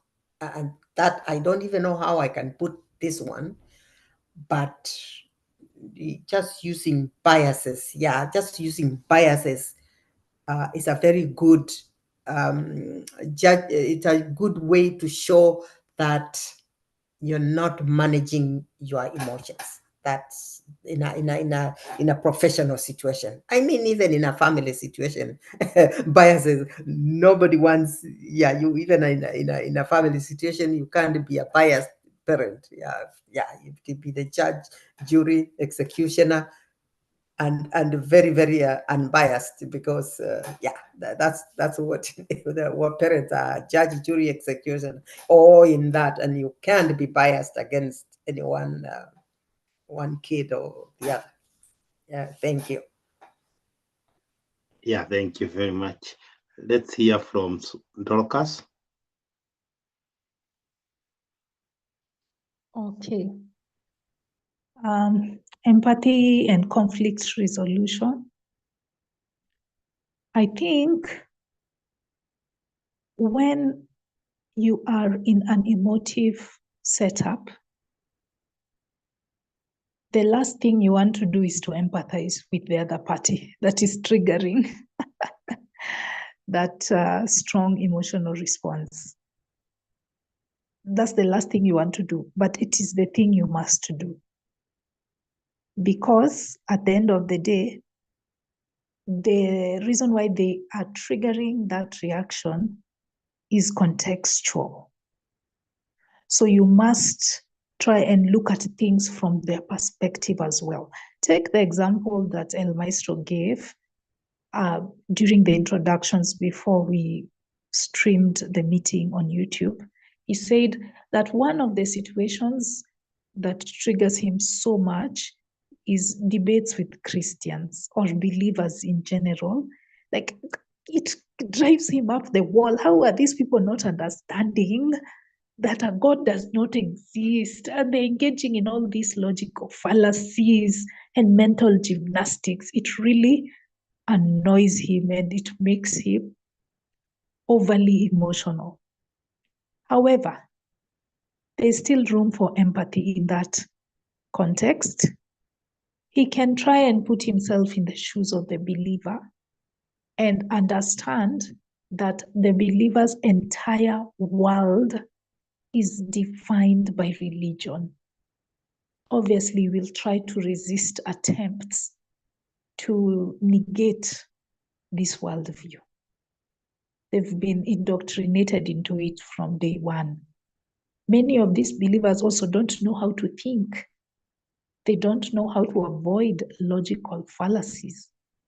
They'll just throw them all over the place. You tell them, no.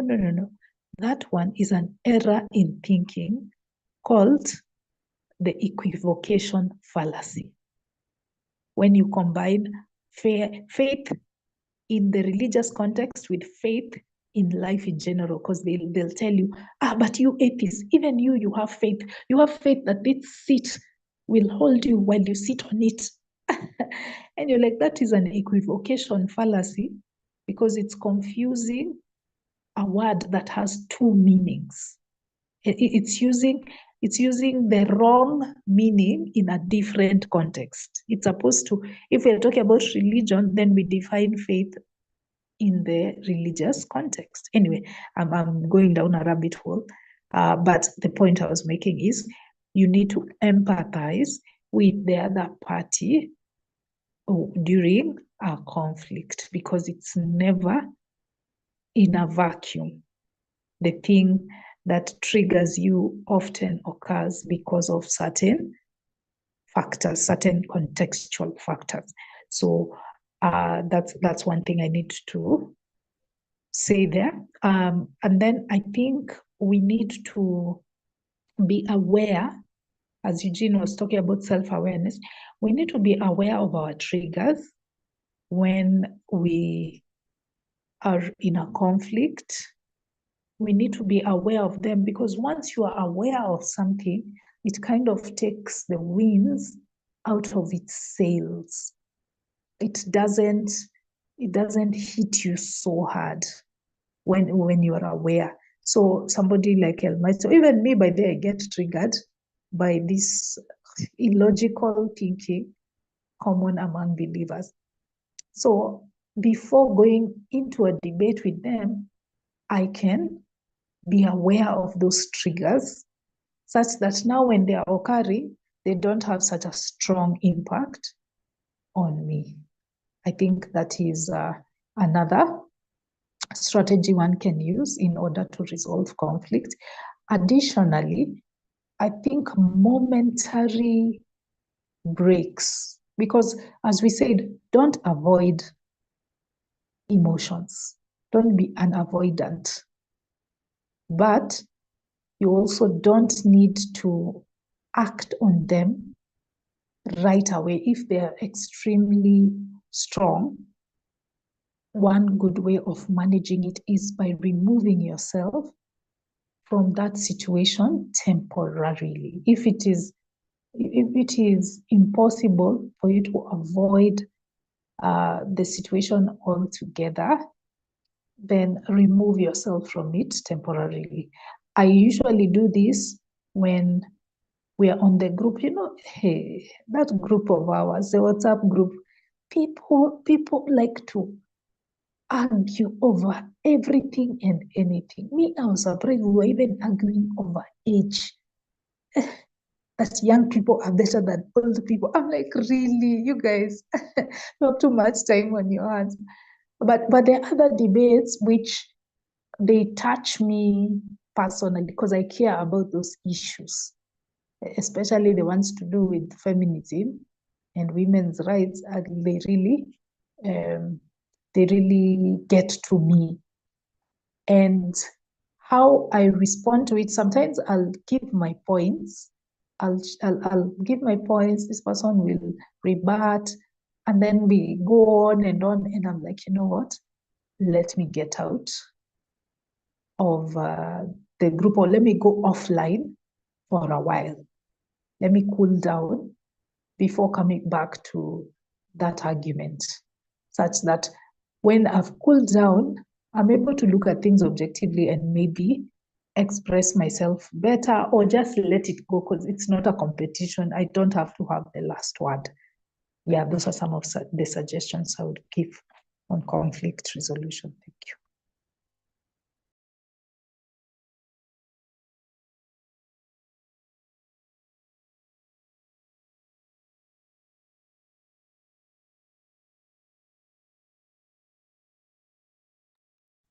Yeah, thank you. Thank you. Muriuki, you have something to say before we go to how to manage and understand the emotion? Yeah, in fact, my question relates to that. Maybe Ndeve, Dorcas, and Eugene can help me out here. You know, this program of National Geographic of wildlife, before I used to watch them.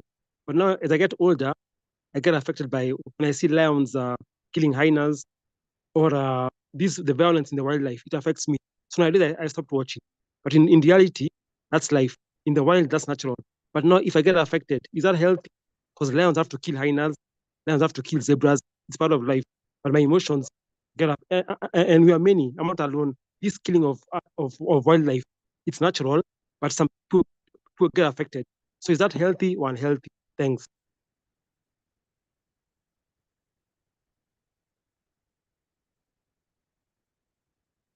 Yeah, that's it.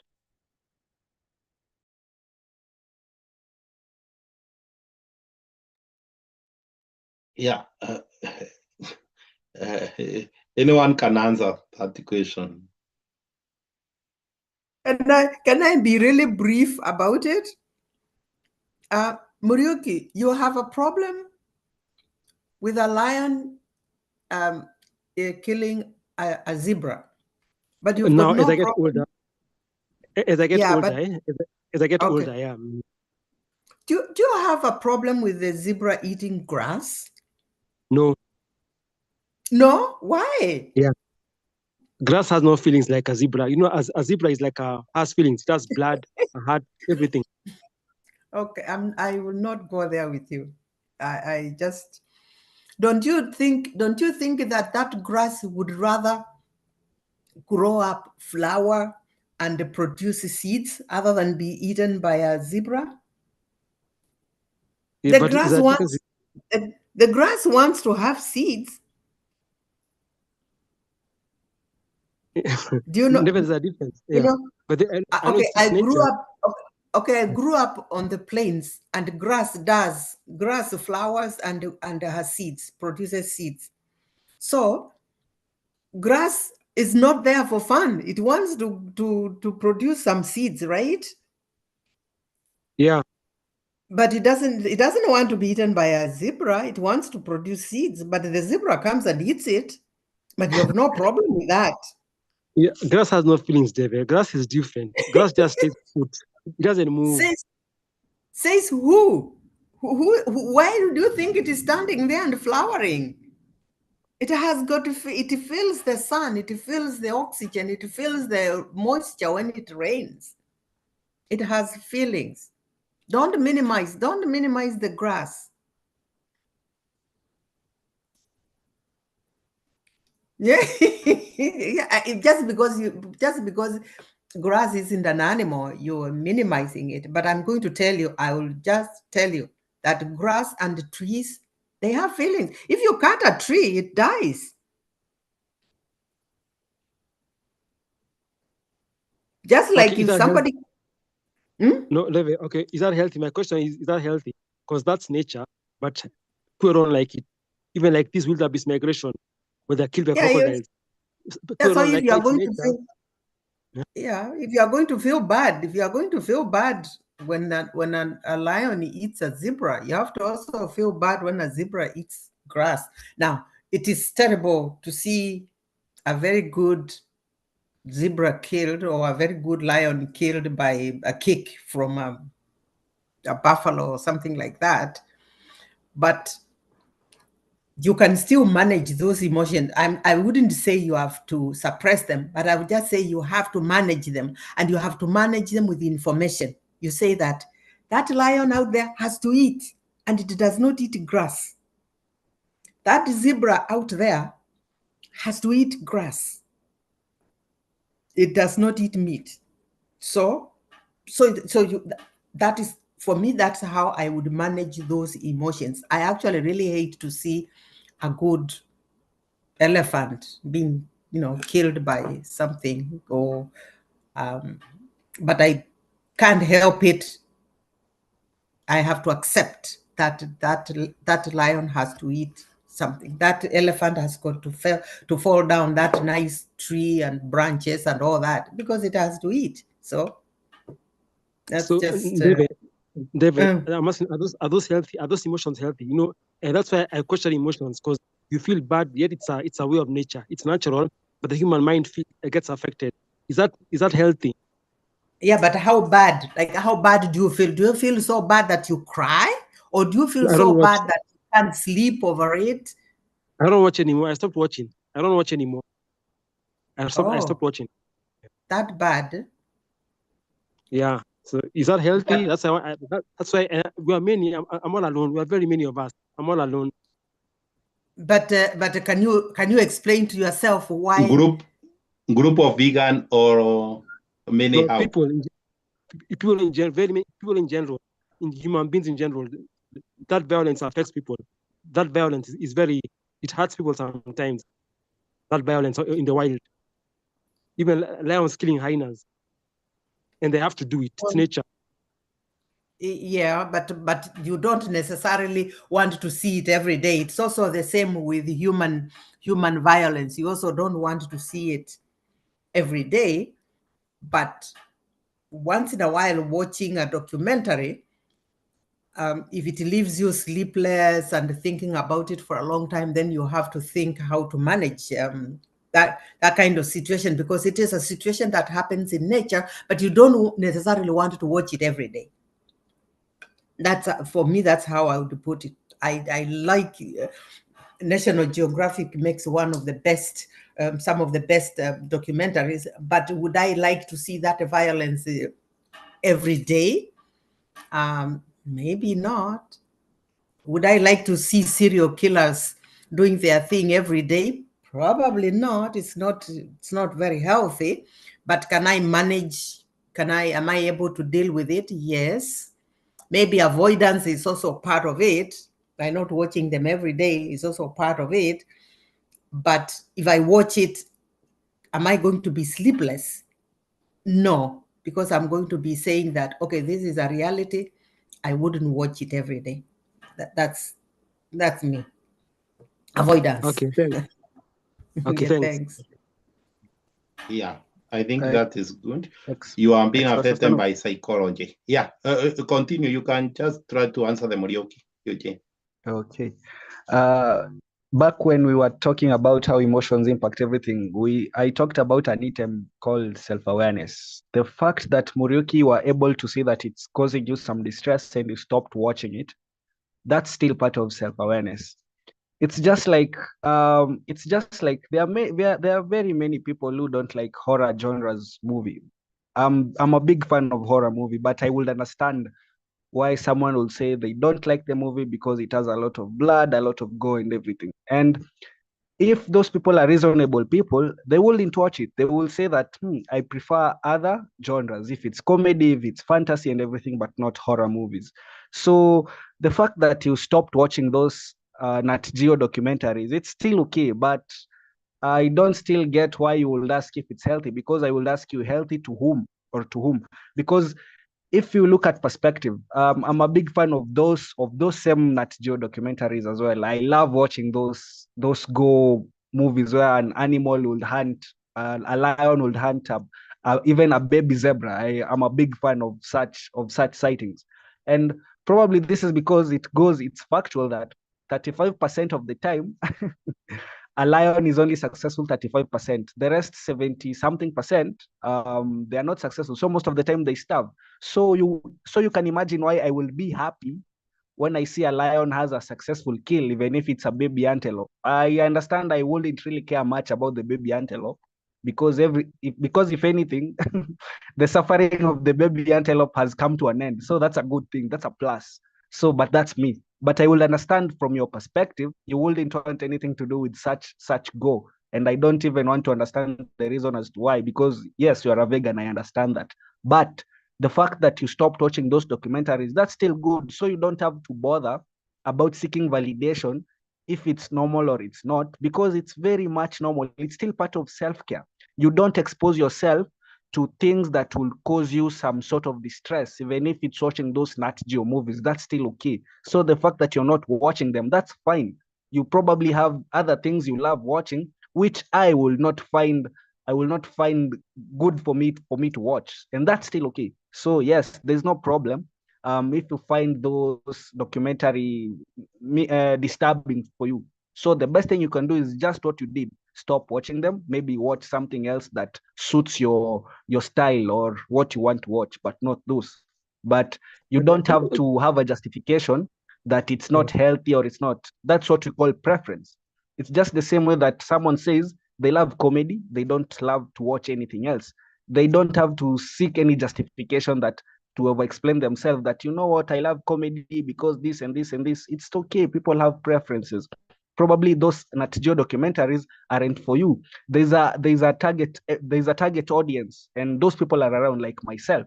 So I wouldn't have to say that just because I don't find it fun or I don't find it suitable, so very many people as well don't find it suitable. No, I will be lying. I will just tell. It will be enough if I say that, me personally, I don't find those things suitable. So it's okay. We wouldn't really try to force any justification out of you. We will understand that you're not a fan of them, and that's okay. So it doesn't have to be healthy or not. But the fact that you notice that it causes you some level of distress, just the same way someone who watches horror movies, they will say that they don't like it because it gives them nightmares, so they stay away from them, and we wouldn't judge them. We understand that probably it's not for them. So the same way those Nat Geo documentaries aren't for you, and that's okay. You can watch something else. But but saying that a lot of other human beings don't find them suitable, I think that will be an overstretch and irrelevant. Okay, Eugene, this is a question. There's nothing wrong with a lion killing a zebra. There's nothing wrong. Yeah. But me, I see it's wrong for me to feel that way, because it's wrong for a human being to feel that, because that's nature. So that's for me, it's a weakness, because that's natural. There's nothing wrong in that killing a zebra, but feeling that is like an error in my view. That's the question. It's a mistake for me to feel that way, because it's natural. I understand where you come from, but we emphasize with you, and I think you have an issue. You like to fixate on things that we've already discussed and moved on towards from. You like to fixate around those areas that we talked about. We started by telling you that emotions are not a weakness. That was the starter, and we gave you all the reasons as to why emotions are not a weakness. But for you, you love to fixate on what we talked about. Case, no, so wait, Muriuki, let me respond. You were asking so that I can respond. So let me respond, and then you can talk after I finish responding. I won't respond, and then you're interrupting my response because you're wasting time. Okay. So when we explained why emotions are not a mistake, and I even went ahead to tell you how evolutionary important emotions are, but you still want to fixate that they are an error. Now, I was talking about self-aware. Self-aware means if we are having emotions, strong emotions, we first have to understand what are these emotions and why we are having them. For your case, you are able to identify that you're having those emotions because they are probably being triggered by you watching Nat Geo. And the fact that you are able to establish that they trigger those emotions, you stopped watching Nat Geo. When you stopped watching Nat Geo, were you having those emotions again? No, you weren't. So why will you try and fixate on the idea that emotions are a problem? That's a bad logic. That's a bad argument you're trying to make. Simply what happened, it's because you realize that Nat Geo documentary is not for you because it triggers your emotions. Now you stopped watching them. Once you stopped watching them, probably you experience the opposite effect. You are not having those emotions. So why would you still try and fixate and tell everyone that emotions are a weakness just because what you're watching were triggering? You see, that's a bad argument, and that's what I'm trying to discourage you against.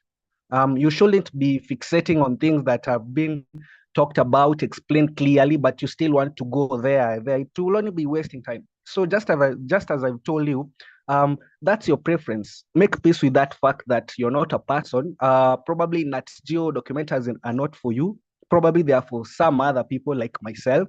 And I wouldn't really judge you because you find it unwatchable.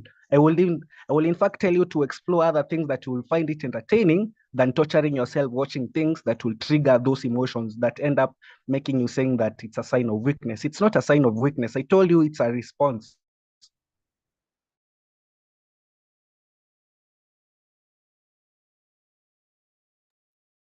Okay, sir. Okay. Well said. Now our last, which is end our debate today, our discussion today, is the managing and understanding our emotion. How to understand our emotion and how to manage them. Although we have been dealing with them little by little, now we can just give a summary as we conclude our discussion tonight. Managing and understanding our emotion.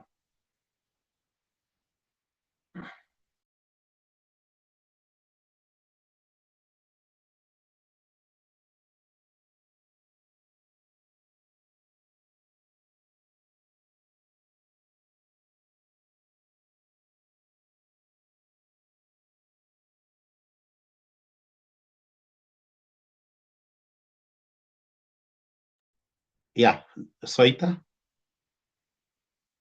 you can go ahead.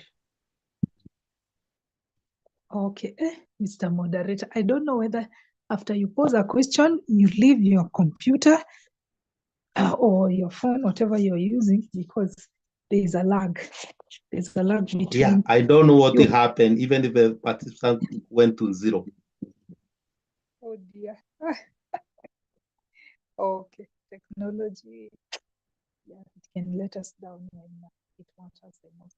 So anyway, how to manage emotions? I think most people have mentioned their tips, and I also did begin with that when we were talking about conflict resolution and empathy.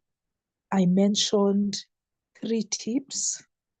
One was identifying your triggers.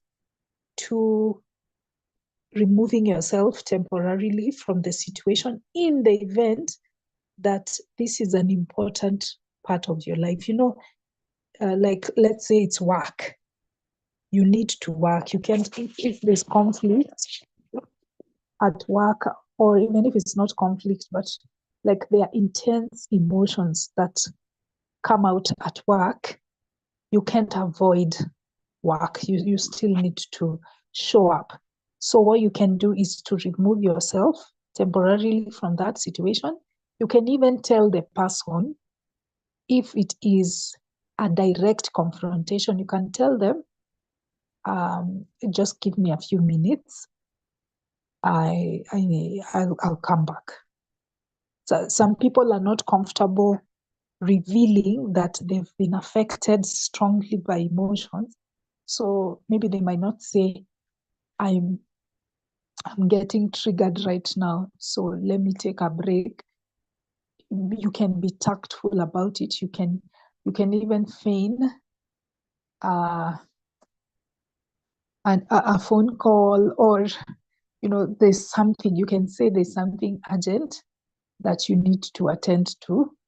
You'll come back in a minute or two. You're like, I need to respond to this call. So you just remove yourself from it, cool down, and then come back, if it is an inevitable thing. But if it is something that neither adds or pays the bills, then you can avoid it altogether.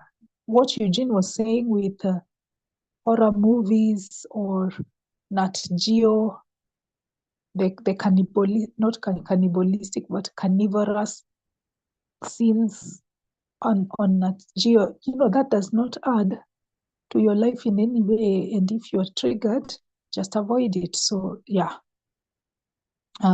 If something is not very consequential in your life, avoid it altogether. That's another strategy I would suggest on managing your emotions. I would also talk about reframing your thinking. I think certain thought patterns are likely to lead you down a path of excessive reactions to your emotions. For instance, if you engage in black and white thinking, that is a problem, because the world is not black or white. The world is nuanced. So how you would deal with such kind of thinking, how you would ameliorate it, is by naming the emotion. First of all, being aware when, let's say, you are getting very angry. So you are aware and you say, I am getting angry. You need to name the emotion. I'm getting frustrated. Your boss is adding work at your desk, maybe a few minutes to check out time, and it's a Friday evening. So it means that you have to stay in, or you have to report to work on Saturday, and yet you are idle the entire afternoon. So you're starting to feel frustrated. Name it. State the fact that I am getting frustrated. Of course, you're speaking to yourself. You're not telling that boss, because these bosses have a lot of power. Then look for nuance in that situation, because we said the problem is black and white thinking. So look for nuance in the situation. Instead of you saying, my boss is so evil, that is extreme. You can say, my boss struggles with scheduling work when I am free. He struggles with it. However, he is also a very good networker, and he brings us a lot of business in this company. This is the reason why the company is still up and running. So you acknowledge that even though this boss is making you frustrated right now, he is also a really good networker, and is really good at getting business into the organization. He has some strong suits. So find examples of nuance, and then finally substitute that black and white thinking with nuanced thinking, because most of the time these situations are nuanced. Most of the time. And black and white thinking often leads to catastrophizing. You're imagining the worst. So we shouldn't use black and white thinking. At the end, substitute it with the nuanced approach. You can say, I am getting frustrated right now.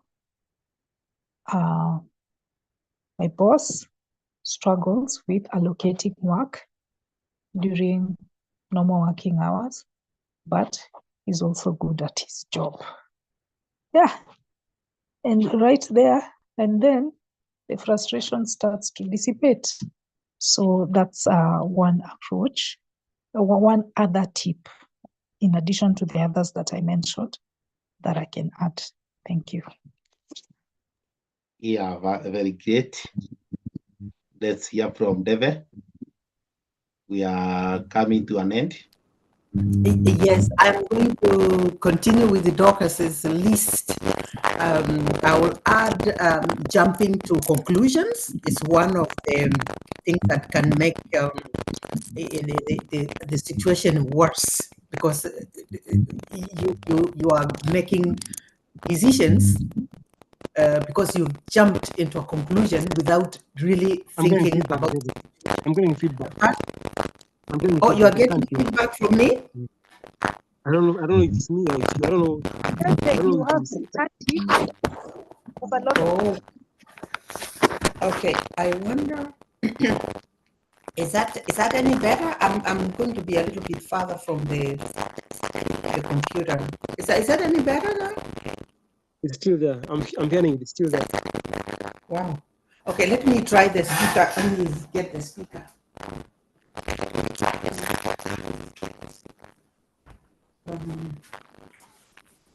Just a minute. Just a minute. Okay. Is that any better? It's still there. Still there. Oh. Oh, I don't know. All of us. It's not What? my. What? What's that? What did you change from the? I did not change anything. I just, I might have pushed the laptop a little bit, but other than that, I didn't do anything.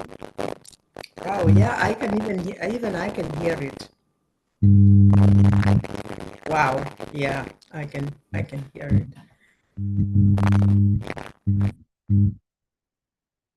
Maybe you can log out and Maybe, yeah, maybe I'll just refresh and log back in. What? Can you still hear it, Muriuki? You're clear. Yeah, Now you're clear. yes. It's gone. You're clear now. It's gone. Oh, Yes. okay. It's gone. It's gone. It's emotional, I think. It's emotions. It's was now. It is not going to catch us this time. We are aware. We are aware. Yeah. So I was saying, jumping into conclusions. Dorcas did talk about the black and white thinking. Then there is also paranoid thinking, because many times when we are feeling vulnerable, and I heard a lot of this in Kenya, a lot of paranoid kind of thinking, a lot of witches, and a lot of oh God, I couldn't even believe some of the things that I was hearing. But that is a very paranoid. That is paranoid thinking, that you are jumping, instead of making any meaning out of something, you jump into out there. That's something that is out there.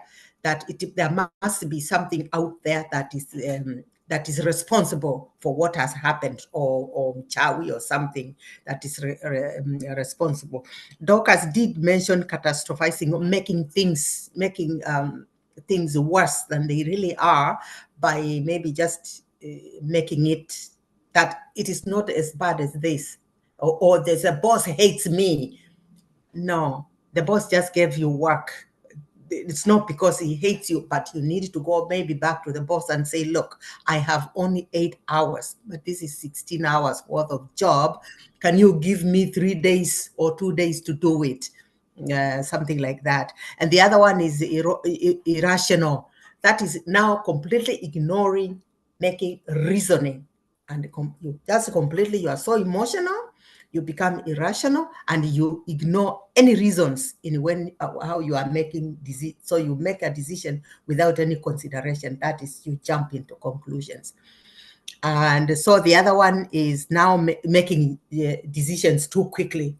That is impulse, not controlling one's impulse. So I just wanted to add those in how we notice if we are making emotional decisions.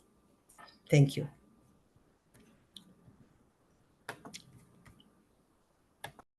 Yeah, that is good. So we are dealing how to deal with we are coping with the emotion, how to manage the emotion. So anyone else before we conclude? Managing and the understanding our emotion. So we cannot say understanding our weakness, because emotion we find is not weaknesses.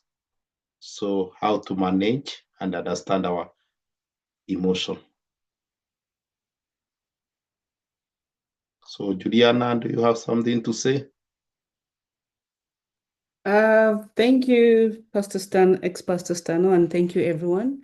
It's been a very busy afternoon at work today. I didn't even have time to listen to everything, but for sure, I will be listening to the YouTube after this.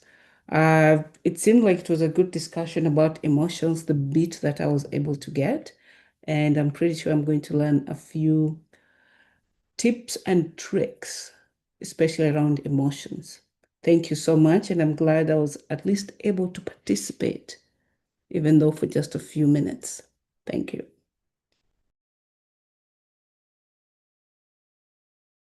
Yeah, great to hear that. So, Eugene, do you have something to say as we conclude? Yes. Apparently, yeah, it's been actually a great discussion that we've had despite the blackouts that I think I've been disconnecting like twice or thrice. But yeah, it's been a great discussion, great moderation. And I had almost forgot to respond to what Dorcas had requested once before she was opening the discussion about the COVID. And yes, we still have COVID around, and in fact, we have various new strains around of COVID. So there are also those that are circulating. In fact, it was last week I've actually recovered from another cold, and yes, it wasn't just, I wouldn't say it was a common cold. It was a bit stronger or severe. It's almost like a flu, but it wasn't a flu. Most probably, it's the new strain of COVID. But yes, there's an alert that there's a new strain. So guys, be careful out there. If it's washing hands, wash hands. If it's, practicing cough hygiene and everything, you'll be well. But yes, there's COVID is still around, so be cautious around it. But again, don't let it scare you or maybe feel some fear, because we've talked about emotions. Just take precautions and all will be well. However, yeah, it's been a great discussion. Glad to have taken part of it. And I've also learned a few things here and there. Yeah, thank you. Well, thank you. We shall be we shall take care about it. So, but I hope it's not a stream like the previous one. Definitely, it's not. Actually, talking about COVID, here, what people do, especially the vulnerable populations like seniors 65 and over, they usually get a COVID booster every year because the strain changes. But for the young people, the nice thing is at least they don't get affected as much. And if they do, at least have something, we can at least cure, well, at least you can get well compared to when we didn't have a cure. So yes, it's important to wash hands, take care of hygiene. I try not to put fingers into my face or into my eyes if I'm out there, just in case I touch a surface that has COVID. Yeah, for sure. Yeah, that's good. So, Dorcas, you can end the meeting. Okay.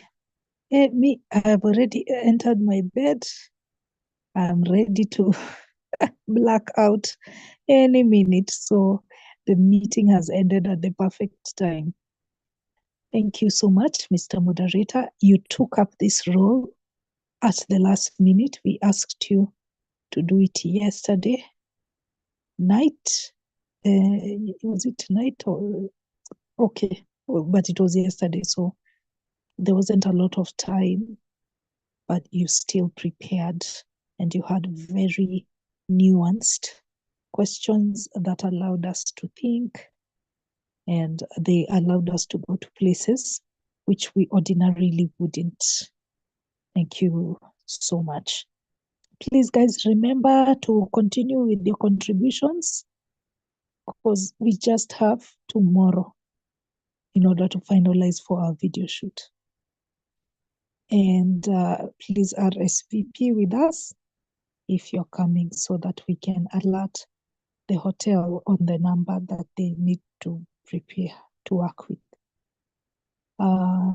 Thank you, everybody who participated. Thank you, Jean. Thank you, Morioki. Thank you, Ndeve. Hey, she's back after a long hiatus. We were getting concerned. So thank you for rejoining us. You had been missed.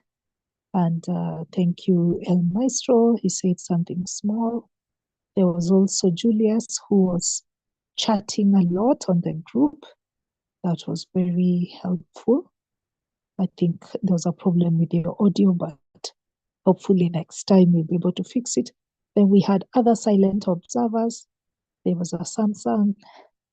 There was, I think that is Samantha. There was Busy. There was Steady at some point. There was Victor.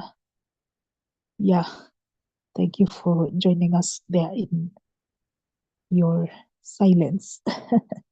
So guys, we'll meet on Sunday. Let's research those two topics, atheist criticisms, and is there evidence for the resurrection of Jesus sufficient? Because you can just throw around words, you can say, yes, there's evidence, but is it sufficient evidence for the resurrection of Jesus? So those are the topics we'll record in the video shoot. I look forward to it. Have a good night, good morning, or good afternoon.